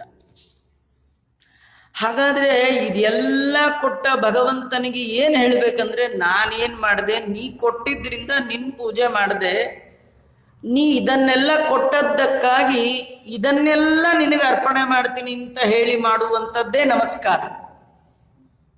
ಆ ನಮಸ್ಕಾರವನ್ನ ಕಡೆಯದಾಗಿ ಭಗವಂತನಿಗೆ ಪ್ರದಕ್ಷಿಣೆ ಮಾಡಿ, ಪ್ರದಕ್ಷಿಣ ನಮಸ್ಕಾರಾನ್ ಮಂತ್ರ ಪುಷ್ಪಂ ಯಥಾವಿಧಿ. ಪ್ರದಕ್ಷಿಣ ನಮಸ್ಕಾರ ಮಾಡಬೇಕು. ಅದು ಕೂಡ ನೋಡಿ, ಇಲ್ಲಿ ಕೂಡ ಮತ್ತು ಬಂತು ಯಥಾವಿಧಿ. ಪ್ರದಕ್ಷಿಣೆ ಹೇಗೆ ಮಾಡಬೇಕು? ಕೆಲವರು ನಿಂತ ಕಡೆ ತಿರುಗಿ ಇಟ್ಬಿಡ್ತಾರೆ. ಹಾಗೆಲ್ಲ ನಿಂತ ಕಡೆ ತಿರುಗ್ಲಿಕ್ಕೆ ಬರಲ್ಲ. ಯಾವ್ದಾದ್ರು ಒಂದು ಪ್ರತೀಕ ಇಟ್ಕೊಂಡು, ಒಂದು ಭಾಗವತವೋ, ಒಂದು ಗಂಟೆಯೋ, ಒಂದು ತುಳಸಿ ಕಟ್ಟೆಯೋ, ಒಂದು ರಾಘವೇಂದ್ರ ಸ್ವಾಮಿಗಳ ಫೋಟೋನೋ ಏನಾರು ಇಟ್ಕೊಂಡು ತಿರುಗಬೇಕು. ಅಥವಾ ಬ್ರಾಹ್ಮಣರನ್ನ ಕೂಡಿಸಿ ಅವರ ಸುತ್ತಲೂ ಪ್ರದಕ್ಷಿಣೆಯೋ. ಸುಮ್ಮನೆ ನಂಪಾಡಿ ನಾವು ತಿರುಗಿದ್ರೆ ಅದು ಪ್ರಯೋಜನ ಇಲ್ಲ, ಆತ್ಮ ಪ್ರದಕ್ಷಿಣ ಇಲ್ಲ. ಯಥಾವಿಧಿ. ನಮಸ್ಕಾರಕ್ಕೆ ತುಂಬ ವಿಧಿಗಳನ್ನು ಹೇಳ್ತಾರೆ. ಉರಷ ಶಿರಸ ದೃಷ್ಟ್ಯ ಮನಸ ವಚಸ ತತ ಪದ್ಭ್ಯಾಂ ಕರಾಭ್ಯಾಂ ಜಾನುಭ್ಯಾಂ ಪ್ರಣಾಮೋ ಅಷ್ಟಾಂಗ. 8 ಅಂಗಗಳಿಂದ ಭಗವಂತನಿಗೆ ನಮನವನ್ನು ಮಾಡತಕ್ಕಂಥದ್ದು, ಅದು ಯಥಾವಿಧಿ. ಹಾಗೆ ಕ್ರಮಬದ್ಧವಾಗಿ ಭಗವಂತನಿಗೆ ನಾವು ಮಾಡಬೇಕಂತೆ. ಈ ಅಪೂಪದಾನ ಈ ತಿಂಗಳಲ್ಲಿ ಒಂದಿನ ಮಾಡಬೇಕು ಅಥವಾ ಯಾವತ್ತು ಮಾಡಬೇಕು ಅಂದರೆ, ಭವಿಷ್ಯ ಪುರಾಣ ಹೇಳುತ್ತೆ ನಿತ್ಯದಲ್ಲಿ ಮಾಡೋದು ಸರ್ವೋತ್ಕೃಷ್ಟ. ಅಧಿಮಾಸೇತು ಸಂಪ್ರಾಪ್ತೆ ಗುಡ ಸರ್ಪಿಯುತಾನಿ ಚ ತ್ರಯತ್ರಿಂಶದಪೂಪಾನಿ ದಾತವ್ಯಾನಿ ದಿನೇ ದಿನೇ. ಹಿಂದೆಲ್ಲ ನಿಮ್ಮ ಹಿರಿಯರು ನಮ್ಮ ಹಿರಿಯರು ಅವರು ನಿತ್ಯ ದಾನ ಮಾಡ್ತಿದ್ರು. ನಿತ್ಯ ಅಂದರೆ 365 ದಿನವೂ ಕೂಡ ನಿತ್ಯ ದಾನ ಅಂತ ಒಂದು ಕ್ರಮ. ಕಡೆಗೆ ಏನಿಲ್ಲ ಅಂದರೂ ಕೂಡ ಅಕ್ಕಿ ತೊಳೆದ ನೀರನ್ನಾದರೂ ಹಸು ಕೊಡ್ತಿದ್ರು, ಕಲಗಚ್ಚು ಅಂತ. ಈಗ ತೊಳಗಿಳಿಯೋ ಸಂಪ್ರದಾಯವೇ ಇಲ್ಲ, ಯಾರಿಗೂ ಪುರ್ಸುತ್ತಿಲ್ಲ. ಅದನ್ನು ಹಾಕಿದ್ರೆ ಕುಡಿಯೋ ಹಸುಗಳು ಇಲ್ಲ, ಏನಿಲ್ಲ. ಕಡೆಗೆ ದೇವರಿಗೆ ಮಂಗಳಾರತಿ ಮಾಡಲಿಕ್ಕೆ ಅಂತ ಹತ್ತಿ ಬಿಡಿಸಿದ್ರೆ ಹತ್ತಿಯ ಬೀಜವನ್ನ ಶೇಖರಣೆ ಮಾಡಿಟ್ಕೊಂಡು ಹಸು ಕೊಡೋರು, ಅದು ಒಂದು ದೊಡ್ಡ ದಾನ. ಏನೋ ಒಂದು ಇವತ್ತು ಏನಾದರೂ ಒಂದು ದಾನ ಮಾಡಿರ್ಬೇಕು. ಏನು ಕ್ವಾಲಿಟಿ ಎಷ್ಟು ಕೊಟ್ರಿ ಅದ್ಯಾವುದು ಮುಖ್ಯ ಇಲ್ಲ, ಹೇಗೆ ಕೊಟ್ರಿ, ಭಗವಂತನ ಪ್ರೀತಿಗಾಗಿ ಕೊಟ್ರ, ಶ್ರದ್ಧೆಯಿಂದ ಕೊಟ್ರ, ಅದು ಮುಖ್ಯ ಆಗುತ್ತೆ. ಅಂತಹ ನಿಯಮ ಇಟ್ಕೊಂಡವ್ರಿಗೆ ಅಧಿಕ ಮಾಸ ಬಂದ್ರೆ ಹಬ್ಬ. ಅವ್ರು ಏನೇನೋ ಯಾಕೆ ಮಾಡಬೇಕು, ಅಪೂಪವನ್ನೇ ಮಾಡೋಣ ಅಂತ 3 ವರ್ಷಕ್ಕೊಮ್ಮೆ ಇದು ಬರುತ್ತಾದ ಕಾರಣ ಅವು 1 ವರ್ಷ 6 ತಿಂಗಳು 4 ದಿವಸ 10 ದಿನ ಮುಂಚಿಂದ ಇದಕ್ಕೇನು ಬೇಕೋ ಅದನ್ನೆಲ್ಲ ಪ್ರಿಪ್ರೇಷನ್ ಮಾಡ್ಕೊಳ್ಳೋರು. ನಮ್ಮ ಹಾಗೆ ಯುದ್ಧ ಕಾಲೇ ಶಸ್ತ್ರಾಭ್ಯಾಸ, ಪ್ರವಚನ ಕೇಳಿ ಕೇಳಿ ಕಡೆಗೆ ಒಂದೂ ದಿನ ಏನನ್ನೂ ಮಾಡದೆ, ಕಡೆಗೆ ಕೃಷ್ಣ ಪಕ್ಷದ ಚತುರ್ದಶಿ ರಾತ್ರಿ ಸ್ವಪ್ನದಲ್ಲಿ ಆಚಾರ್ಗೆ ಅಪೂಪದಾನ ಕೊಟ್ಟ ಕನಸು ಬಿದ್ದು, ಆಗ ಬೆಳಗಾಗಿ ಎದ್ದು ಬಂದು ರಸೀತಿ ಬರ್ಸಿ ಅಪೂಪ ದಾನ ನಮ್ದು ಒಂದು ಹಾಳಾಗಿ ಹೋಲಿ ಮಾಡೇ ಬಿಡೋಣ, ಈ ಥರದವರಲ್ಲ ಅವರು ಅದಕ್ಕಾಗಿ ಕಾಯ್ತಿದ್ರು. ಅದಕ್ಕಾಗಿ ಶ್ರದ್ಧೆಯಿಂದ ಎಲ್ಲ ವ್ಯವಸ್ಥೆ. ದೇವ್ರು ನಾನು ನಿಮ್ಗೆ ಹೇಳಿದೆ, ಬರೀ ನಾವು ಕೊಟ್ಟ ದಾನವನ್ನ ದೇವರು ತಗೊಳ್ಳಲ್ಲ, ಅವನ ಖುಷಿ ಏನಾಗಲ್ಲ. ಆ ದಾನದ ಹಿನ್ನೆಲೆಯಲ್ಲಿರುವ ಶ್ರದ್ಧೆಯನ್ನ ನೋಡಿ ಭಗವಂತ ಅನುಗ್ರಹ ಮಾಡ್ತಾನೆ. ವಯಸ್ಸಾದಂತಹ ತಾಯಿ ಮುಂದೆ, ತಾಯಿಗೊಂದು 80-90 ಆಗಿರುತ್ತೆ, ಮಗ ಕೆಲಸಕ್ಕೆ ಸೇರಿ ಅಮ್ಮನ ಮುಂದೆ ತನ್ನ ತಿಂಗಳ ಸಂಬಳವನ್ನ ಮುಂದಿಟ್ಟಮ್ಮ ನಿನ್ನಿಂದ ನನಗಾಯ್ತು ಅಂತ ಹೇಳಿ ಆ ಸಂಬಳವನ್ನ ಮುಂದಿಟ್ಟು ನಮಸ್ಕಾರ ಮಾಡಿದ್ರೆ ಆ ತಾಯಿಗೆ ಎಲ್ಲಿಲ್ಲದ ಆನಂದ. ಆ ತಾಯಿ ದುಡ್ಡು ತಗೊಂಡೇನು ಶಾಪಿಂಗ್ ಹೋಗ್ಬೇಕಾದಿಲ್ಲ, ಎದ್ರು ಕೂಡಕ್ಕಾಗಲ್ಲ, ಕೂತ್ರಿ ಹೇಳಕ್ಕಾಗಲ್ಲ. ಆದ್ರೆ ಆ ತಾಯಿಗೆ ದುಡ್ಡಿಗಿಂತಲೂ ಮಗ ಮಾಡಿದ ಶ್ರದ್ಧೆಯ ನಮಸ್ಕಾರ ಇದೆಯಲ್ಲ, ಅದು ಪ್ರೀತಿಗೆ ಕಾರಣ ಆಗುವಂತೆ ಜಗತ್ತಿಗೆ ತಾಯಿಯ ಸ್ಥಾನದಲ್ಲಿರುವ ಭಗವಂತನಿಗೆ ನಮ್ಮಿಂದ ಆಗಬೇಕಾದೇನಿಲ್ಲ. ಈ ತಾಯಿಗೆ ಎದ್ರೆ ಕೂಡಕ್ಕಾಗಲ್ಲ, ಕೂತ್ರೆ ಹೇಳಕ್ಕಾಗಲ್ಲ. ಆ ತಾಯಿಗೆ ಸದಾ ಸಂಚಾರ, ಸದಾ ನಮ್ಮಲ್ಲಿ ನಿಂತು ಎಲ್ಲ ಶಕ್ತಿಯನ್ನ ಕೊಡುವಂತಹ ಭಗವಂತನಿಗೆ ನಾವು ನಿತ್ಯದಲ್ಲಿ ಮಾಡುವ ಕರ್ಮಗಳನ್ನೇ ಅವನಿಗೆ ಅರ್ಪಣೆ ಮಾಡಿಬಿಟ್ರೆ ಸಾಕು, ಭಾರಿ ಸಂತೋಷ. ಶ್ರದ್ಧೆ ಅದನ್ನು ನೋಡಿ ಸಂತೋಷ ಪಡ್ತಾನೆ. 33 ಅಪೂಪಾಂಶ್ಚ ಪ್ರದದ್ಯಾತ್ ಘೃತ ಸಂಯುತಾನ್ ಶ್ರೀ ಸೂರ್ಯ ಪ್ರೀತಯೇ ರಾಜನ್ ಸರ್ವ ಪಾಪ ವಿಮುಕ್ತಯೇ. ಈ ಅಪೂಪವನ್ನ ಶಕ್ತಿ ಇದ್ದವರು ತುಪ್ಪದಿಂದ ಅದನ್ನ ಕರೆದು ಕೊಡಬೇಕು. ಘೃತಪಕ್ವ ಅಂತ, ಘೃತದಿಂದ ಪಕ್ವವಾಗಿರ್ತಕ್ಕಂಥದ್ದು. ಕೊಡುವಾಗ ಸೂರ್ಯಮಂಡಲ ಮಧ್ಯವರ್ತಿಯಾದ ಭಗವಂತನ ಚಿಂತನೆ ಮಾಡಿ, ಪುರುಷೋತ್ತಮ ನೀನು ಪ್ರೀತನಾಗು ಅಂತ ಕೊಟ್ಟಾಗ ಸರ್ವ ಪಾಪ ವಿಮುಕ್ತಯೇ, ಎಲ್ಲ ಪಾಪಗಳಿಂದ ಬಿಡುಗಡೆ ಹೊಂದ್ತಾ ಇದ್ದಾನೆ ಅಂತ ಹೇಳ್ತಾರೆ. ತ್ರಯತ್ರಿಂಶದಪೂಪಾನ್ನಂ ಕಾಂಸ್ಯ ಪಾತ್ರೆ ನಿಧಾಯ ಚ ಸಗೃತಂ ಸ ಹಿರಣ್ಯಂಚ ಬ್ರಾಹ್ಮಣಾಯ ನಿವೇದಯತೆ. ಅದನ್ನ ಉತ್ತಮರಾಗಿರ್ತಕ್ಕಂತಹ ಯೋಗ್ಯರಾದ ಬ್ರಾಹ್ಮಣರಿಗೆ ಕಂಚಿನ ಪಾತ್ರೆಯಲ್ಲಿಟ್ಟು ತುಪ್ಪ ಮತ್ತು ಚಿನ್ನ ದಕ್ಷಿಣೆಯ ಸಮೇತವಾಗಿ ಅರ್ಪಣೆ ಮಾಡಬೇಕು. ಅರ್ಪಣೆ ಮಾಡುವಾಗ ಈ ಮಂತ್ರವನ್ನು ಹೇಳಬೇಕಂತೆ. ವಿಷ್ಣು ರೂಪಿ ಸಹಸ್ರಾಂಶು ಸರ್ವ ಪಾಪ ಪ್ರನಾಶನಃ ಅಪೂಪಾನ್ನ ಪ್ರದಾನೇನ ಮಮ ಪಾಪಂ ವ್ಯಪೋಹತು. ಭಗವಂತ ನೀನು ಪ್ರೀತನಾಗು. ಸಹಸ್ರ ಕಿರಣನಾದ ಸೂರ್ಯಾಂತರ್ಗತನಾದ ಹೇ ಭಗವಂತ. ವಿಷ್ಣು ವಿಷ್ಣು ಅಂದರೆ ವ್ಯಾಪ್ತನಾದವ. ಸೂರ್ಯನ ಕಿರಣ ಎಲ್ಲ ಕಡೆ ವ್ಯಾಪ್ತ. ಸೂರ್ಯ ಹೇಗೆ ವ್ಯಾಪಿಸಿದ್ದಾನೆ ಅಂದರೆ ಕಿರಣಗಳಿಂದ ವ್ಯಾಪಿಸಿದ್ದಾನೆ. ಹಾಗೆ ಭಗವಂತ ತನ್ನ ಶಕ್ತಿಯಿಂದ ಜಗದ ತುಂಬೆಲ್ಲ ವ್ಯಾಪಿಸಿದ್ದಾನೆ. ಅಂತಹ ಸವಿತೃಮಂಡಲ ಮಧ್ಯವರ್ತಿಯಾದ ಹೇ ನಾರಾಯಣ, ನನ್ನ ಎಲ್ಲ ಪಾಪಗಳನ್ನ ನೀನು ಉಪಶಮನ ಮಾಡು. ಹೇಗಂದ್ರೆ ಅಪೂಪಾನ್ನ ಪ್ರದಾನೇನ, ಅಪೂಪಾನ್ನವನ್ನ ನಾನು ಮಾಡ್ತಾ ಇದ್ದೇನೆ. ಕಾರಣ ಮಮ ಪಾಪಂ ವ್ಯಪೋಹತು, ನನ್ನ ಎಲ್ಲ ಪಾಪದ ಪರಿಹಾರಕ್ಕೋಸ್ಕರವಾಗಿ ಇದನ್ನ ಕೊಡ್ತಾ ಇದ್ದೇನೆ. ನಾರಾಯಣ ಜಗದ್ಬೀಜ ಭಾಸ್ಕರ ಪ್ರತಿರೂಪ ದೃಕ್ ವ್ರತೇನಾನೇನ ಪುತ್ರಾಂಶ್ಚ ಸಂಪದಂ ಚಾಪಿ ವರ್ಧಯ. ಜಗತ್ ಕಾರಣ, ಜಗತ್ ಬೀಜ ಅಂದ್ರೆ, ಬೀಜ ಅಂದ್ರೆ ಮೂಲ, ವೃಕ್ಷಕ್ಕೆ ಮೂಲವಾದದ್ದು ಯಾವುದು? ಬೀಜ. ಹಾಗೆ ಈ ಜಗತ್ತು ಅನ್ನುವ ವೃಕ್ಷಕ್ಕೆ ಪುರುಷೋತ್ತಮ ಯೋಗದಲ್ಲಿ ಭಗವಂತ ಆರಂಭದಲ್ಲಿ ಇದನ್ನೇ ಹೇಳ್ತಾನೆ. ಊರ್ಧ್ವ ಮೂಲ ಮದಶಾಕಂ ಅಶ್ವತ್ಥ ಪ್ರಾಹುರವ್ಯಯಂ ಛಂದಾಂಸಿ ಯಸ್ಯ ಪರ್ಣಾನಿ ಯಸ್ತಂ ವೇದ ಸ ವೇದವಿತ್.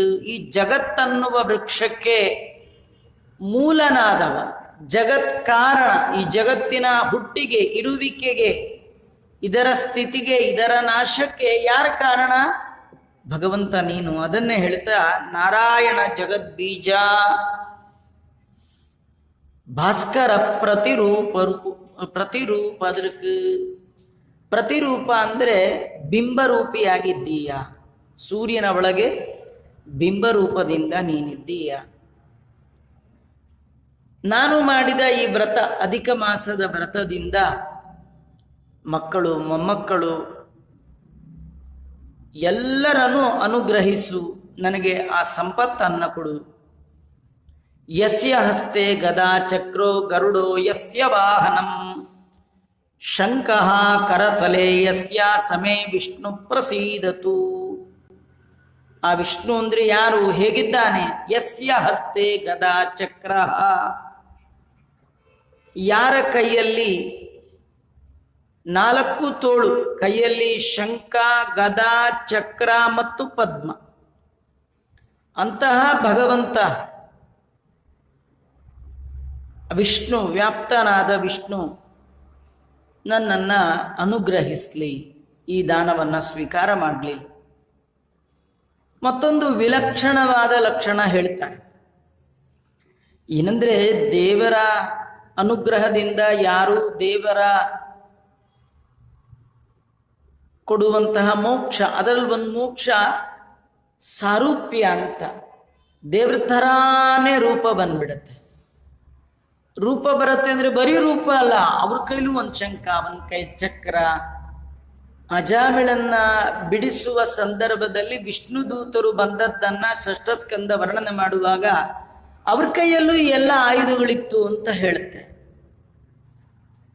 ಹಾಗಾದ್ರೆ ಇಲ್ಲಿ ಏನ್ ವಿಶೇಷ ಅಂದ್ರೆ, ಗರುಡೋ ಯಸ್ಯ ವಾಹನಂ, ಗರುಡ ಯಾರಿಗೆ ವಾಹನನಾಗಿದ್ದಾನೋ, ಗರುಡನ ಹೆಗಲೇರಿ ಯಾರು ಬರ್ತಾನೋ ಅವನು ನನಗೆ ಅನುಗ್ರಹ ಮಾಡಲಿ. ಆದಿರಾಜರು ಗಗನದಲ್ಲಿ ಸಂಚರಿಪ ಗರುಡ ದೇವನೇ ತುರಗ, ಅನೇಕ ಯುಕ್ತಿಗಳನ್ನ ತಮ್ಮ ಗ್ರಂಥಗಳಲ್ಲಿ ತಿಳಿಸ್ಕೊಡ್ತಾರೆ. ದಾಸರಾಯರು ಕೂಡ ತಿಳಿಸ್ಕೊಡ್ತಾರೆ. ನಾರಾಯಣ ಅಂದ್ರೆ ಅವನ ವಿಲಕ್ಷಣ ಲಕ್ಷಣ ಗರುಡನ ಹೆಗಲೇರಿ ಬರುವಂಥದ್ದು. ಮಿಕ್ಕ ಯಾವ ದೇವತೆಗಳಿಗೂ ಈ ಪರಿಯ ಸೊಬಗು ಇನ್ನಾವ ದೇವತೆಗಳಿಗೂ ಇಲ್ಲ. ಸುಮ್ಮನೆ ನಾನು ಯಾವಾಗಲೂ ಹೇಳ್ತಿರ್ತೀನಿ, ನಮ್ಮದು ನಿಮ್ಮದು ಗಾಡಿ ಬೇಕಾದ್ರೆ ಯಾರು ಎಕ್ಸ್ಚೇಂಜ್ ಮಾಡ್ಕೊಂಡು ಹೋಗ್ಬಿಡ್ಬೋದು. ದೇವತೆಗಳ ಗಾಡಿ ಇದೆಲ್ಲ ವಾಹನ, ಅದನ್ನ ಎಕ್ಸ್ಚೇಂಜ್ ಮಾಡ್ಲಿಕ್ಕೆ ಬರೋದೇ ಇಲ್ಲ. ಎಷ್ಟೋ ಜನ ದೈತ್ಯರು ರುದ್ರದೇವರನ್ನ ಕುರಿತು ತಪಸ್ಸು ಮಾಡ್ತಾರೆ. ತಪಸ್ಸು ಮಾಡುವ ಶಿವ ಭಕ್ತರಿಗೆ ಭಾರೀ ಅರ್ಜೆಂಟ್ ಇರುತ್ತೆ. ಶಿವ ವಿಷ್ಣುವಿನ ಹತ್ರ ಬಂದು, ನನ್ನ ಶಿಷ್ಯ ಒಬ್ಬ ತಪಸ್ಸು ಮಾಡ್ತಾ, ಅರ್ಜೆಂಟ್ ಇದ್ದೀನಿ, ನಂದು ವಾಹನ ವೃಷಭ, ಲೇಟ್ ಹೋಗುತ್ತೆ, 1 ನಿಮಿಷ ಗರುಡ ಕೊಡು ಅಂತ ಕೇಳುವ ಆಗಿಲ್ಲ. ಗರುಡನ ಹೆಗಲೇರಿ ಬರುವ ಸಾಮರ್ಥ್ಯ ಅದು ಯಾರ್ದದು? ಭಗವಂತನ್ ಮಾತ್ರ. ಗರುಡೋ ಯಸ್ಯ ವಾಹನಂ ಶಂಖಕರತಲೆ ಯಸ್ಯ ಸಮೇ ವಿಷ್ಣು ಪ್ರಸೀದತು. ಆ ಭಗವಂತ ನಾನು ಮಾಡಿದ ಈ ಸತ್ಕರ್ಮದಿಂದ ಪ್ರೀತನಾಗಲಿ, ಅನುಗ್ರಹಿಸಲಿ. ಮತ್ತಾರವನು? ಕಲಾ ಕಾಷ್ಟಾದಿ ರೂಪೇಣ ನಿಮೇಶ ಘಟಿಕಾದಿನ ಯೋ ವಂಚಯತಿ ಭೂತಾನಿ ತಸ್ಮೈ ಕಾಲಾತ್ಮನೇ ನಮಃ. ಕಾಲಾಂತರ್ಗತ, ಕಾಲ ನಿಯಾಮಕ, ಕಾಲಾತೀತ, ತ್ರಿಕಾಲಜ್ಞ, ಕಾಲ ಪ್ರವರ್ತಕ, ಕಾಲ ನಿವರ್ತಕ, ಕಾಲೋತ್ಪಾದಕ, ಕಾಲಮೂರ್ತಿ. ಅದೇ ಕಾಲಾಯ ತಸ್ಮೈ ನಮಃ, ಕಾಲಾತ್ಮನೇ ತಸ್ಮೈ ನಮಃ. ಹಾಗೆ ಕಾಲ ಅಂದ್ರೇನು? ಕಲಾ, ಕಾಷ್ಟ, ಇದೇ ಮೊದಲಾದ ರೂಪ. ನಿಮೇಶ, ಘಟಿಕ, ಒಂದು ಗಳಿಗೆ, ಅರೆಗಳಿಗೆಯಿಂದ ನಿಮೇಶ, ಕಣ್ಣು ಮುಚ್ಚಿ ಬಿಡುವಂಥದ್ದು. ಅದರಿಂದ ಆರಂಭ ಮಾಡಿಕೊಂಡು ಬ್ರಹ್ಮದೇವರ ಆಯುಷ್ಯದ ಮಹತ್ಪರಿಮಾಣ, ಅದಕ್ಕೆ ಪರಾಂತ ಕಾಲ ಅಂತ ಕರೀತಾರೆ. ಆ ಕಾಲದವರೆಗೂ ಕೂಡ ಸ್ವಾಮಿ ಭಗವಂತ ಕಾಲರೂಪದಿಂದ ನಮ್ಮೆಲ್ಲರಿಗೆ ಮಾಯೆಯ ಮುಸ್ಕನ್ನ ಹಾಕಿ ವಂಚನೆ ಮಾಡ್ತಾನೆ. ನಮಗೆ ಟೈಮ್ ಹೋಗಿದ್ದೇ ಗೊತ್ತಾಗಲ್ಲ ರೀ.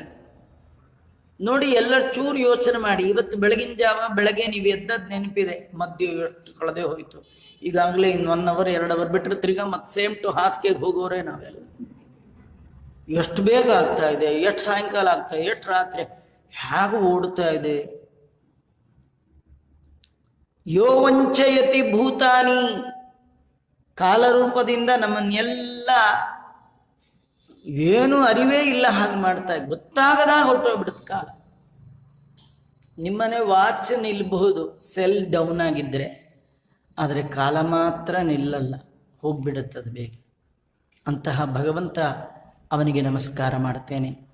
ಕುರುಕ್ಷೇತ್ರಮಯೋ ದೇಶ ಕಾಲ ಪರ್ವದ್ವಿಜೋ ಹರಿಹಿ ಪೃಥ್ವಿ ಸಮವಿದಂ ದಾನಂ ಗ್ರಹಣ ಪುರುಷೋತ್ತಮ. ಏನಂದ್ರೆ, ನಾವು ದಾನ ಕೊಡುವ ಬುದ್ಧಿ ಬಂದಾಗ, ಅಯ್ಯೋ ಈ ಪ್ಲೇಸ್ ಚೆನ್ನಾಗಿಲ್ಲ, ಅಯ್ಯೋ ಈ ಆಚಾರ ಚೆನ್ನಾಗಿಲ್ಲ, ಅವೆಲ್ಲ ಕಾರಣಗಳು ಹೇಳ್ತಾ ಕೂತ್ಕೋಬೇಡಿ. ನೀವು ಇವತ್ತು ಮಾಡಬೇಕು, ಮನಸ್ಸು ಬಂದಿದೆ, ಉತ್ತಮರು ಬಂದಿದ್ದಾರೆ, ಕೊಟ್ಬಿಡಿ, ಮಾಡಿಬಿಡಿ. ನೀವು ಎಲ್ಲಿ ಕೂತಿರ್ತೀರಿ ಇದನ್ನೇ ಕುರುಕ್ಷೇತ್ರ, ಉತ್ತಮವಾದ ಜಾಗ ಅಂತ ಅನ್ಕೊಳ್ಳಿ.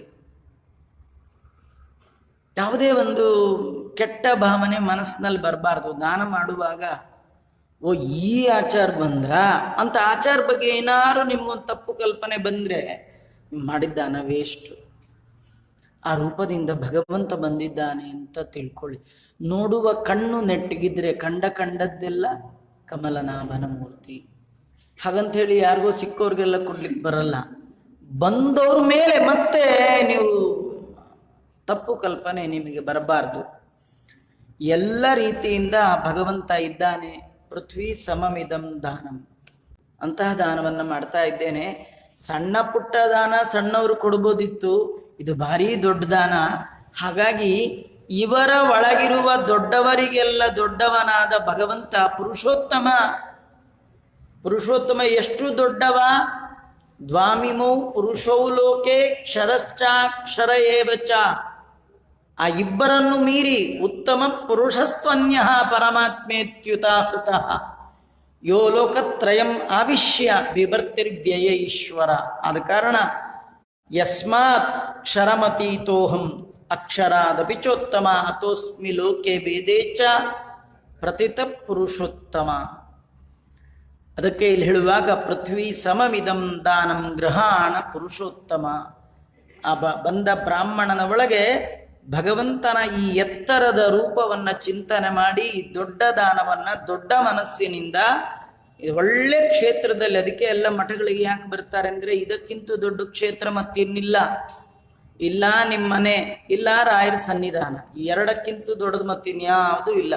ನಿಮ್ಮ ಮನೆಯಲ್ಲಿ ನಿಮ್ಮ ಹಿರಿಯರು ನಿಮ್ಮ ದೊಡ್ಡವರೆಲ್ಲ ಇದ್ದ ಜಾಗ, ಮನೆಯಲ್ಲಿ ಸಾಲಿಗ್ರಾಮ ಇದೆ, ಪೂಜೆ ಮಾಡ್ತಾ ಇದ್ರೆ ಅದೊಂದು ದೊಡ್ಡ ಕ್ಷೇತ್ರ. ರಾಯರು ಕೂತಿದ್ದಾರೆ, ಮುಗಿದೋಯ್ತು. ಎಲ್ಲ ಕ್ಷೇತ್ರಗಳ ಸನ್ನಿಧಾನವನ್ನ ರಾಯರು ಇಟ್ಕೊಂಡು ಕೂತಿರ್ತಾರೆ. ಇಂತಹ ಸನ್ನಿಧಾನ, ಇಂಥ ಉತ್ತಮವಾದಂತಹ ಯೋಗ್ಯ ಬ್ರಾಹ್ಮಣರು ಅಂತ ತಿಳ್ಕೊಂಡು ಒಳಗೆ ಭಗವಂತ ಇದ್ದಾನೆ ಅನ್ನುವ ಭಾವನೆಯಿಂದ ಅರ್ಪಣೆ ಮಾಡಬೇಕು. ಮಲಾನಾಂಚ ವಿಶುದ್ಧರ್ಥಂ ಪಾಪ ಪ್ರಶಮನಾಯ ಚ ಪುತ್ರ ಪೌತ್ರಾದಿ ವೃದ್ಧ್ಯರ್ಥಂ ತೇನ ದಾಸ್ಯಾಮಿ ಭಾಸ್ಕರ. ಮಲಾನಾಂಚ ವಿಶುದ್ಧರ್ಥಂ, ಮಲಮಾಸದಲ್ಲಿ ಕೊಡುವ ಈ ದಾನ. ಯಾಕಂದ್ರೆ ಮಲ ಅನಾಂಚ, ಮಲ ಅಂದ್ರೆ ಪಾಪ, ಅವುಗಳ ಶೋಧನೆಗಾಗಿ. ಶೋಧನ ಅಂದ್ರೆ ಪ್ರಾಯಶ್ಚಿತ್ತಕ್ಕಾಗಿ. ಏನೆಲ್ಲ ಪಾಪಗಳನ್ನು ಮಾಡಿದ್ದೇನೆ ಭಗವಂತ ಅದನ್ನೆಲ್ಲ ಕ್ಷಮಿಸು, ಮನ್ನಿಸು. ಮಲ ಅನಾಂಚ ವಿಶುದ್ಧರ್ಥಂ ಪಾಪಾನಾಂ ಪ್ರಶಮನಾಯ ಚ. ದೋಷ ಪರಿಹಾರ ಮತ್ತು ಪಾಪಗಳ ನಾಶ. ಪಾಪಕ್ಕೆ ಕಾರಣವಾದದ್ದು ದೋಷ, ಮೂಲ, ಅದು ಹೋಗಬೇಕು. ಈಗ ಮೊದಲೇ ನಮಗೆ ಬೇಕಾದಷ್ಟು ಪಾಪಗಳು ಜನ್ಮ ಜನ್ಮಾಂತರದಿಂದಿದೆ. ಪಾಪಕ್ಕೆ ಬೇಕಾಗುವ ದೋಷ ನಮ್ಮಲ್ಲಿದೆ. ಆ ದೋಷದಿಂದಾಗಿ ಜನ್ಮ ಜನ್ಮಾಂತರದಲ್ಲಿ ಮಾಡಿದ ಪಾಪ ಅದೂ ಇದೆ. ಆ ಪಾಪ ಮಾಡಲಿಕ್ಕೆ ಕಾರಣವಾದ ದೋಷದ ಬುದ್ಧಿ ಅದೂ ಇದೆ. ಈ ದಾನ ಮಾಡೋದ್ರಿಂದ ದೋಷದ ಬುದ್ಧಿಯೂ ಹೋಗುತ್ತೆ. ಈಗ ಆಲ್ರೆಡಿ ಏನು ಸಂಗ್ರಹ ಮಾಡ್ಕೊಂಡಿದ್ದೀರಿ ಸಂಚಿತವಾದ ಪ್ರಾರಬ್ಧ ರೂಪದ ಪಾಪ, ಅದು ಕೂಡ ಭಗವಂತ ಅನುಗ್ರಹ ಮಾಡಿ ಕಳೀತಾನೆ.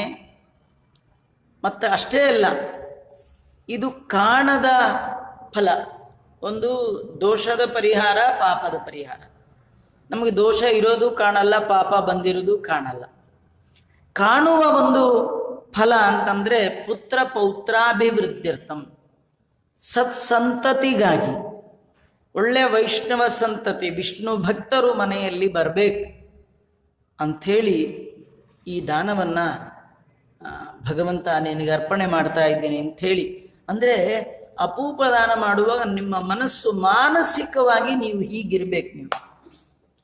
ನಿಮ್ಮ ಮನವು ಮೈಲಿಗೆಯಾಯಿತು. ನೀವು ಕೈಯಲ್ಲಿ ದಾನದ ತಟ್ಟೆ ಇಟ್ಕೊಂಡಿರ್ತೀರಿ, ಏನೋ ಮನಸ್ಸಿಗೆ ಬಂತು, ಹೋಯ್ತು, ಮಾಡಿದ್ದೆಲ್ಲ ವೇಸ್ಟ್ ಆಗಿಬಿಡುತ್ತೆ. ದಾನ ಮಾಡುವಾಗ, ಯಜ್ಞ ಮಾಡುವಾಗ, ಪೂಜೆ ಮಾಡುವಾಗ, ಪಾಠ ಪ್ರವಚನ ಮಾಡುವಾಗ, ಮುಖ್ಯವಾಗಿ ಈ ಎಲ್ಲ ಕಾಲಗಳಲ್ಲಿ ಮನಸ್ಸನ್ನ ಭಗವನ್ಮಯವಾಗಿ ಸಾತ್ವಿಕವಾಗಿ ಹೀಗಿಟ್ಕೊಂಡು ಮಾಡಬೇಕು ಅಂತ ತಿಳಿಸ್ತಾ ಇದ್ದಾರೆ.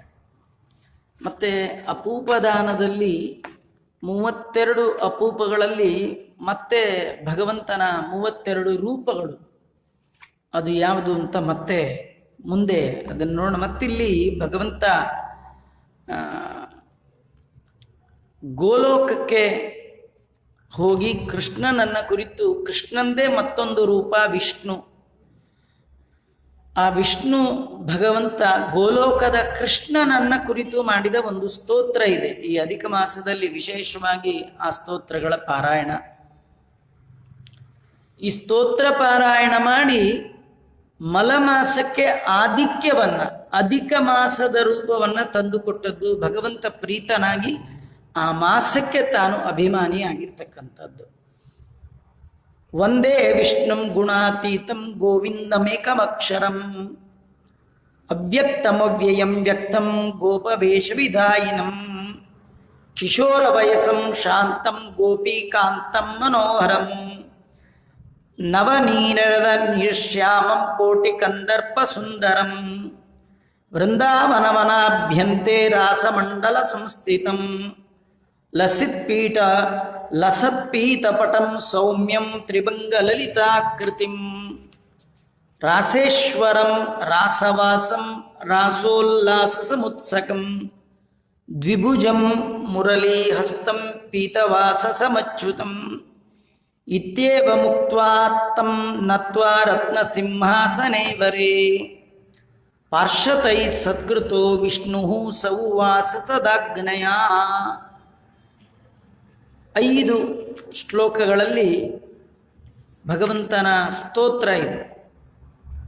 ಯಾರು ಈ ಸ್ತೋತ್ರವನ್ನು ಇತಿ ವಿಷ್ಣುಕೃತಂ ಸ್ತೋತ್ರಂ ಪ್ರಾತರುತ್ಥಾಯ ಎಪ್ಪಟೇ ಪಾಪಾನಿ ತಸ್ಯ ನಶ್ಯಂತಿ ದುಸ್ವಪ್ನಃ ಸತ್ಫಲಪ್ರದಃ.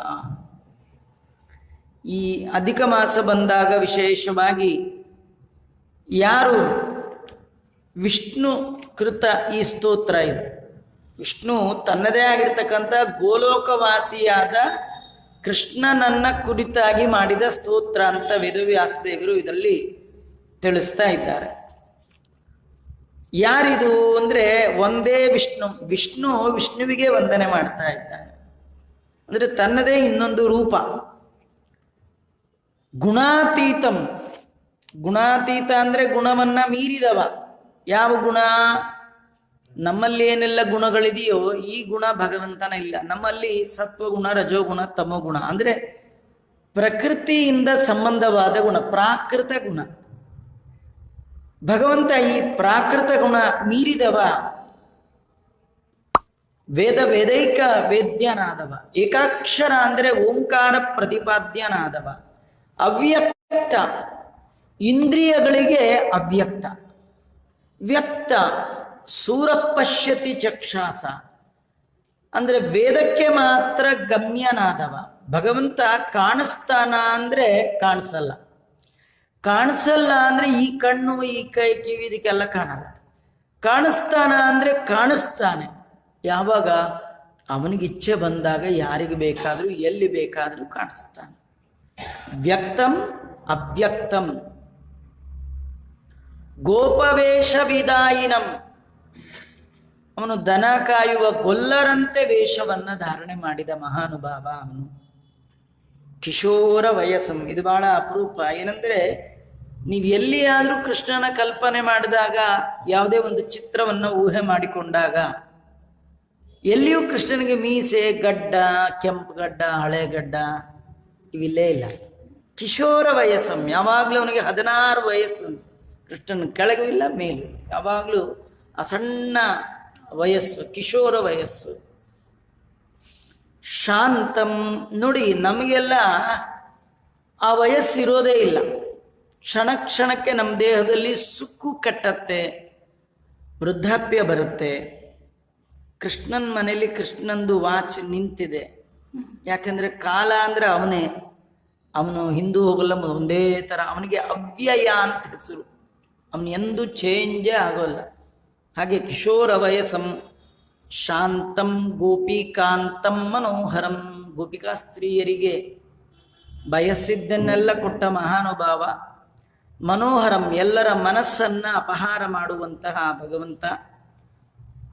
ಮತ್ತೆ ಮೋಡದಂತೆ ಕಾಂತಿ ಉಳ್ಳವ, ಅನೇಕ ಮನ್ಮಥರ ದರ್ಪವನ್ನ ಮುರಿಯುವಂತಹ ಸೌಂದರ್ಯ ಆ ಭಗವಂತನದು. ವೃಂದಾವನದ ಮಧ್ಯದಲ್ಲಿ ವಿರಾಜಮಾನನಾದವ. ಯಮುನಾ ನದಿಯ ತೀರದಲ್ಲಿ ಅನೇಕ ಹೆಣ್ಣು ಮಕ್ಕಳು, ಅವರ ಮಧ್ಯದಲ್ಲಿ ರಾಸಮಂಡಲ ಸಂಸ್ಥಿತಂ, ರಾಸೋತ್ಸವವನ್ನ ಮಾಡಿದ ಮಹಾನುಭಾವ. ಪೀತವಾಸ, ಬಂಗಾರ ಬಣ್ಣದ ಪೀತಾಂಬರವನ್ನ ಉಟ್ಟವ. ಸೌಮ್ಯಂ ತ್ರಿಭಂಗಿ, ಭಗವಂತನದು 3 ಭಂಗಿ, ಕಾಲೊಂದ್ ಕಡೆ, ಸೊಂಟ ಒಂದ್ ಕಡೆ, ಕೈ ಒಂದ್ ಕಡೆ. ತ್ರಿಭಂಗಿ ಲಲಿತಾಕ್ರ, ಅದ್ಭುತವಾದ ರೂಪ. ಭಗವಂತ ಬೆಟ್ಟ ಎತ್ಕೊಂಡು ನಿಂತಾಗ ಆ ಕೈ ಒಂದ್ ಕಡೆ ಇತ್ತು, ಸೊಂಟ ಒಂದ್ ಕಡೆ ಇತ್ತು, ಕಾಲೊಂದ್ ಕಡೆ ಇತ್ತು. ಇದ್ಯಾಕೆ? ಯಾಕೆಂದ್ರೆ ದೇವ್ರಂತಾನೆ, ಇದೇ ನಂಗೆ ಭಾರಿ ಭಾರ ಅಲ್ಲ. ಈ ಭಾರ ಇದ್ದದ್ದನ್ನ ಹೇಗೆ ಹೊತ್ಕೊಳ್ತಾರೆ? ಹಿಂಗೆ ಸೊಟ್ಟ ಹೊತ್ಕೊಳ್ತಾರ. ವೆಯ್ಟ್ ಲಿಫ್ಟ್ ಮಾಡೋರು ನೋಡಿದಿರಲ್ಲ, ಎಷ್ಟು ಸ್ಟಿಪ್ಪಾಗಿ ನಿಂತ್ಕೊ, ಹಿಂಗೆ ಸೊಟ್ಟ ನಿಂತರೆ ಮೈ ಮೇಲೆ ಹಾಕೋತಾರೆ. ದೇವರು ಹೀಗೆ ನಿಂತು ಏನು ತೋರಿಸ್ತಾನೆ? ಈ ಬೆಟ್ಟ ಕೂಡ ನನಗೆ ಭಾರ ಅಲ್ಲ. ಅಲ್ಲ ಇದರಿಂದ ನಮಗೇನು? ಅಲ್ಲ ನಿಮ್ಮ ಹತ್ರ ಏನು ಭಾರ ಇದ್ರು ನನ್ನ ಮೇಲೆ ಹಾಕಿ, ನಿಮಗೆ ಭಾರ ಭಾರ, ನನಗೆ ನಿಮ್ಮೆಲ್ಲರ ಭಾರವೂ ಭಾರವಲ್ಲ. ಅದಕ್ಕೆ ನಮ್ಮ ಹಿಂದಿನವರೆಲ್ಲ ಹೇಳ್ತಾ ಇದ್ರು, ಎಲ್ಲ ದೇವರ ಮೇಲೆ ಭಾರ ಹಾಕಿ ಅಂತ. ನಾವು ಎಲ್ಲ ಭಾರ ನಮ್ಮ ಮೇಲೆ ನಾ ಮಾಡಬೇಕು, ನಾನಿದ್ರೆ ನಡೆಯುತ್ತೆ, ನಾನು ಇಲ್ಲದೆ ರಾಗು, ಎಲ್ಲ ಭಾರ ನಮ್ಮ ಮೇಲೆ ಹಾಕ್ಕೊಂಡಿರೋದು. ಭಗವಂತ ಭಾರವನ್ನು ಹೊತ್ತು 2 ಬಾರಿ, ಒಂದು ಗೋವರ್ಧನ ಪರ್ವತವನ್ನು ಎತ್ತಿದ್ದಾಗ ಒಮ್ಮೆ, ಇನ್ನೊಮ್ಮೆ ಮಂದರ ಪರ್ವತವನ್ನು ಬೆನ್ನ ಮೇಲಿಟ್ಟಾಗಲೂ ಕೂಡ ಇಟ್ಟವರಿಗೆಲ್ಲ ಅಮೃತ ಕೊಟ್ಟ ಭಗವಂತ. ಹಾಗಾದ್ರೆ ಯಾರ್ಯಾರು ಅವನ ಮೇಲೆ ಭಾರ ಹಾಕ್ತೀರಿ ಅವರಿಗೆಲ್ಲ ಅಮೃತ, ಅಮೃತ ಅಂದರೆ ಮೋಕ್ಷವನ್ನೇ ಭಗವಂತ ಕೊಡ್ತಾ ಇದ್ದಾನೆ. ಅಂತಹ ರೂಪ ದ್ವಿಭುಜಂ. ಈ ಕೃಷ್ಣಾವತಾರದಲ್ಲಿ ಭಗವಂತ ಬಹಳಷ್ಟು, ಹುಟ್ಟಿದಾಗ 4 ತೋಳು ತೋರಿಸಿದ, ಹೋಗುವಾಗ 4 ತೋಳು ಇಟ್ಕೊಂಡು ಹೋದ, ಮಧ್ಯದಲ್ಲಿ ಬೇಕಂದಾಗ ಯೋಗ್ಯತೆ ಇದ್ದವ್ರಿಗೆ 4 ತೋಳಿಸ್ದ. ಅದು ವ್ಯಕ್ತಾವ್ಯಕ್ತ ಚತುರ್ಭುಜ. ಅವನು ಬೇಕಂದ ಹೊರಗೆ ಬರುತ್ತೆ, ಬೇಡ ಅಂದರೆ ಕಾಣೋದೇ ಇಲ್ಲ. ಸಾಮಾನ್ಯವಾಗಿ ದ್ವಿಭುಜಂ, 2 ಕೈ ಕೃಷ್ಣ. ಮುರಳಿ ಹಸ್ತಂ, ಕೈಯಲ್ಲಿ ಯಾವಾಗಲೂ ಮುರಳಿ, ಪಿಳ್ಳಂಗೋವಿ. ಇಂತಹ ಅತ್ಯದ್ಭುತವಾದ ಭಗವಂತನ ರೂಪವನ್ನು ವಿಷ್ಣು ಸ್ತೋತ್ರ ಮಾಡಿದ್ದಾರೆ. ಯಾರು ಬೆಳಗಿನ ಜಾವ ಎದ್ದು ನಿತ್ಯದಲ್ಲಿ ಇದ ಸ್ತೋತ್ರವನ್ನು ಪಾರಾಯಣ ಮಾಡ್ತಾ ಇದ್ದಾರೆ, ಭಕ್ತಿರ್ಭವತಿ ಗೋವಿಂದೇ. ಪುತ್ರ ಪೌತ್ರ ಪ್ರವರ್ಧಿನಿ, ಮಕ್ಕಳು ಮೊಮ್ಮಕ್ಕಳು ಸತ್ಸಂತಾನ ಆ ಮನೆಯಲ್ಲಿ ಬರ್ತಕ್ಕಂಥದ್ದು. ಅಕೀರ್ತಿ ಕ್ಷಯಮಾಪ್ನೋತಿ, ಏನಾದರೂ ಅಕೀರ್ತಿಗಳಿದ್ರೆ ಅದೆಲ್ಲ ಹೋಗುತ್ತೆ. ಸತ್ಕೀರ್ತಿರ್ ವರ್ಧತೆ ಚಿರಂ, ನಮ್ಮ ಕೀರ್ತಿ ಹೆಚ್ಚತ್ತೆ. ಉಪವಿಷ್ಟಸ್ತೋ ವಿಷ್ಣು ಶ್ರೀಕೃಷ್ಣ ಚರಣಾಂಬುಜೆ ಭವತಿ ಗೋವಿಂದೇ. ಕೃಷ್ಣ ಮುರಳಿ ಹಸ್ತಂ, ಕೈಯಲ್ಲಿ ಯಾವಾಗಲೂ ಮುರಳಿ, ಪಿಳ್ಳಂಗೋವಿ. ಇಂತಹ ಅತ್ಯದ್ಭುತವಾದ ಭಗವಂತನ ರೂಪವನ್ನು ವಿಷ್ಣು ಸ್ತೋತ್ರ ಮಾಡಿದ್ದಾರೆ. ಯಾರು ಬೆಳಗಿನ ಜಾವ ಎದ್ದು ನಿತ್ಯದಲ್ಲಿ ಇದ ಸ್ತೋತ್ರವನ್ನು ಪಾರಾಯಣ ಮಾಡ್ತಾ ಇದ್ದಾರೆ, ಭಕ್ತಿರ್ಭವತಿ ಗೋವಿಂದೇ. ಬಹಳ ಮುಖ್ಯವಾದ ಫಲ. ಭಗವಂತನ ಪಾದಾರವಿಂದದಲ್ಲಿ ನಿರ್ವ್ಯಾಜವಾದ ನಿಶ್ಚಲವಾದ ಪ್ರೇಮ ಪ್ರವಾಹ ಹುಟ್ಟತ್ತೆ. ಪುತ್ರ ಪೌತ್ರ ಪ್ರವರ್ಧಿನಿ, ಮಕ್ಕಳು ಮೊಮ್ಮಕ್ಕಳು ಸತ್ಸಂತಾನ ಆ ಮನೆಯಲ್ಲಿ ಬರ್ತಕ್ಕಂಥದ್ದು. ಅಕೀರ್ತಿ ಕ್ಷಯಮಾಪ್ನೋತಿ, ಏನಾದರೂ ಅಕೀರ್ತಿಗಳಿದ್ರೆ ಅದೆಲ್ಲ ಹೋಗುತ್ತೆ. ಸತ್ಕೀರ್ತಿರ್ ವರ್ಧತೆ ಚಿರಂ, ನಮ್ಮ ಕೀರ್ತಿ ಹೆಚ್ಚತ್ತೆ. ಉಪವಿಷ್ಟಸ್ತೋ ವಿಷ್ಣು ಶ್ರೀಕೃಷ್ಣ ಚರಣಾಂಬುಜೆ ನಮಯಾಮಾಸತಂ ಮಾಸಂ ವೇಪಮಾನಂ ತದಗ್ರತಃ. ವಿಷ್ಣು ತಾನು ಗೋಲೋಕಕ್ಕೆ ಹೋಗಿ ಈ ಮಾಸಾಭಿಮಾನಿಯನ್ನ, ಮಲಮಾಸದ ಅಭಿಮಾನಿಯನ್ನ ಕರ್ಕೊಂಡು ಹೋಗಿದ್ನಂತೆ. ಎಲ್ಲ ಅಲ್ಲಿ ಆನಂದವಾಗಿದ್ದಾರೆ. ಗೋಲೋಕ ಭಾಗವತ ಕೇಳುವವರಿಗೆ ಗೋಕರ್ಣ ಬ್ರಾಹ್ಮಣ ಭಾಗವತ ಹೇಳಿದಾಗ ದುಂದುಕಾರಿ ಉದ್ಧಾರ ಆದ ಸಂದರ್ಭದಲ್ಲಿ ಮತ್ತೊಮ್ಮೆ ಗೋಕರ್ಣ ಬ್ರಾಹ್ಮಣ ಭಾಗವತ ಹೇಳಿದಾಗ ಅವರೆಲ್ಲರಿಗೆ ಸ್ವಯಂ ಭಗವಂತ ಬಂದು ಗೋಲೋಕವನ್ನ ಕೊಟ್ಟ ಅಂತ ಭಾಗವತ ವರ್ಣನೆ ಮಾಡ್ತಾ ಇದೆ. ಅಂಥ ಗೋಲೋಕದಲ್ಲಿರುವವರೆಲ್ಲ ಯಾವಾಗಲೂ ಆನಂದಮಯ, ಆನಂದ ಆನಂದ ಆನಂದವಾಗಿರ್ತಾರೆ. ಆದರೆ ವಿಷ್ಣುವಿನ ಒಟ್ಟಿಗೆ ಬಂದಂತ ಈ ಮಾಸದ ಅಭಿಮಾನಿ ಮಾತ್ರ ವೇಪಮಾನ, ಗಡಗಡ ನಡುತ್ತಾ ಇದ್ದಾನಂತೆ. ಅದನ್ನು ನೋಡಿ ಭಗವಂತ ಕೇಳ್ತಾ ಇದ್ದಾನೆ, ಯಾರಿದು, ಯಾಕೆ ನಡುಗ್ತಾ ಇದ್ದಾನೆ, ಏನಿದು ಅಂತ ಕೇಳುವಾಗ ವಿಷ್ಣು ಆ ಮಾಸದ ಅಭಿಮಾನಿಯ ದುಃಖವನ್ನೆಲ್ಲ ಹೇಳ್ತಾ ಇದ್ದಾನೆ. ಅಯಂತು ಅಧಿಕೋ ಮಾಸ, ಇದು ಅಧಿಕ ಮಾಸ. ವ್ಯಪೇತ ರವಿ ಸಂಕ್ರಮ, ಉಪೇತ ಅಲ್ಲ ವ್ಯಪೇತ. ಇದು ಉಪೇತ ಅಂದ್ರೆ ಕೂಡಿದ್ದು, ವ್ಯಪೇತ ಅಂದ್ರೆ ಇಲ್ಲ, ಏನಿಲ್ಲ, ಸಂಕ್ರಮಣ ಇಲ್ಲದ ಮಾಸ ಇದು. ಮಲಿನಃ ಅಯಂ ಅನರ್ಹ ಅಸ್ತಿ ಶುಭಕರ್ಮಣಿ ಸರ್ವದಾ. ರವಿಯ ಸಂಕ್ರಮಣ ಇಲ್ಲದ ಈ ಮಾಸ ಶುಭ ಕರ್ಮಕ್ಕೆ ಬರೋಲ್ಲ. ಮಲಿನ, ಕೊಳಕು. ಆದ ಕಾರಣ ಈ ಮಾಸದಲ್ಲಿ ನ ಸ್ನಾನಂ ನೈವ ದಾನಂ ನ ಕರ್ತವ್ಯಂ ಪ್ರಭು ವರ್ಜಿತೆ. ಸುವಿತ್ರಮಂಡಲ ಮಧ್ಯವರ್ತಿಯಾದ ಭಗವಂತನ ಸನ್ನಿಧಾನ ಇಲ್ಲದಂತಹ ಮಾಸದ ಒಳಗೆ ಯಾವ ಸ್ನಾನ ದಾನಾದಿಗಳು ಬರೋಲ್ಲ. ಆದ್ರಿಂದ ಎಲ್ಲರೂ ಕೂಡ ಯಾರು ಸಾಧನೆ ಮಾಡಲಿಕ್ಕೆ ಹೊರಟಿದ್ದಾರೆ, ಈ ಸಾಧನೆಯನ್ನ ಮಾಡ್ತಿದ್ದಾರೆ, ಅವರೆಲ್ಲ ಈ ಮಾಸವನ್ನ ಬದಿಗಿಟ್ಬಿಟ್ಟಿದ್ದಾರೆ. ಇದು ಏನು ಪ್ರಯೋಜನ ಇಲ್ಲದ ಮಾಸ ಅಂತ. ಇದು ದುಃಖ ಅನನ್ಯೇನ ದಗ್ಧೋಯಂ, ಅತಿ ದುಃಖದಿಂದ ಇದು ಒದ್ದಾಡ್ತಾ ಇದೆ. ನಿನ್ನನ್ನು ಬಿಟ್ಟರೆ ಮತ್ತಿನ್ಯಾರು ದಯಾಳುಗಳಿದ್ದಾರೆ, ಆದ್ರಿಂದ ನಿನ್ನಲ್ಲಿ ಶರಣು ಬಂದಿದೆ, ದಯಮಾಡಿ ಈ ಮಾಸವನ್ನ ಉದ್ಧರಿಸು ಅಂತ ಪ್ರಾರ್ಥನೆ ಮಾಡಿದಾಗ ಭಗವಂತ ಹೇಳ್ತಾ ಇದ್ದಾನೆ, ನಾನೇ ಈ ಮಾಸಕ್ಕೆ ಅಭಿಮಾನಿಯಾಗಿ ಇರ್ತೇನೆ. ಏತನ್ಮಾಸಾದಿ ಪಶ್ಚಾಹಂ ಮಮೈವಾಯಂ ಪ್ರತಿಷ್ಠಿತಃ ಪುರುಷೋತ್ತಮಮೇತಿ ಮನ್ನಾಮ ತದಸ್ಮೈ ಸಮರ್ಪಿತುಂ. ನನ್ನ ಹೆಸರನ್ನೇ ಈ ಮಾಸಕ್ಕೆ ಕೊಡ್ತೇನೆ. ಏನಂದ್ರೆ ಪ್ರತಿಯೊಂದು ಮಾಸಕ್ಕೂ ಚೈತ್ರ ಮಾಸ ಅಂತ ಹೆಸರಿದೆ, ಅದಕ್ಕೆ ವೈಶಾಖ ಅಂತಿದೆ, ಮಾರ್ಗಶಿರ ಅಂತಿದೆ. ಈ ಅಧಿಕ ಮಾಸಕ್ಕೆ ಹೆಸರಿಲ್ಲ ಅಂತ ಅನ್ಕೋಬೇಡಿ. ಈ ಮಾಸವನ್ನ ಏನಂತ ಕರಿಬೇಕು? ನನ್ನ ಹೆಸರಿಂದಲೇ ಕರೀರಿ, ಪುರುಷೋತ್ತಮ ಮಾಸ ಅಂತ ಕರಿಬೇಕು. ಮನ್ನಾಮ, ನನ್ನ ನಾಮವನ್ನೇ ಅವನಿಗೆ ಕೊಟ್ಟು ಬಿಡ್ತೀನಿ. ಆ ಮಾಸದ ಅಭಿಮಾನಿಗೆ ನನ್ನ ಹೆಸರನ್ನೇ ಕೊಡ್ತೇನೆ ಅಂತೇಳಿ ನಮ್ಮ ದಾಸರು ಹೇಳ್ತಾರೆ, ಮನವನಿತ್ತರೆ ತನ್ನ ನೀವನು. ಶರಣು ಬಂದವರಿಗೆ ಭಗವಂತ ಏನನ್ನ ಕೊಡ್ತಾನೆ ಅಂದ್ರೆ ತನ್ನನ್ನೇ ಕೊಟ್ಟು ಬಿಡ್ತಾನೆ. ಈ ಮಾಸದ ಅಭಿಮಾನಿ ಭಗವಂತನಲ್ಲಿ ಪ್ರಾರ್ಥನೆ ಮಾಡಿದಾಗ ಭಗವಂತ ಅಂದ, ಇನ್ಮೇಲೆ ನೀನೇನು ಯೋಚನೆ ಮಾಡಬೇಡ, ನಾನು ನಿನ್ನಲ್ಲಿ ಸನ್ನಿಹಿತನಾಗಿರ್ತೇನೆ, ನನ್ನ ಹೆಸರಿನಿಂದ ನಿನ್ನನ್ನ ಕೂಗಲಿ ಅಂತ ಆ ಮಾಸಕ್ಕೆ ಅನುಗ್ರಹವನ್ನು ಮಾಡಿದ್ದಾನೆ. ಅನುಗ್ರಹ ಮಾಡಿ ಮತ್ತೆ ಏನೆಲ್ಲ ವರ ಕೊಟ್ಟ. ಯಾರಿಗೂ ಬೇಡವಾದ ಈ ಮಾಸವನ್ನ ಉತ್ಕೃಷ್ಟ ಮಾಸವನ್ನಾಗಿ ಮಾಡ್ದ. ಹೇಗೆ ಮಾಡ್ದ ಅದನ್ನೆಲ್ಲ ಮತ್ತೆ ನಾಳೆ ಸೇರಿದಾಗ ಮತ್ತೆ ನೋಡೋಣ ಅಂತ ಹೇಳ್ತಾ, ಶ್ರೀಕೃಷ್ಣ ಅರ್ಪಣಮಸ್ತು. ಸರ್ವೇಂದ್ರಿಯ ಪ್ರೇರಕೇಣ ಶ್ರೀ ಪ್ರಾಣಪತಿನೇರಿತಃ ಯದವೋಚ ಮಹಂತೇನ ಯತಾಂ ಕಮಲಾಲಯ ಮಧ್ಯೇಶ ಅರ್ಪಣಮಸ್ತು. ಕೃಷ್ಣ.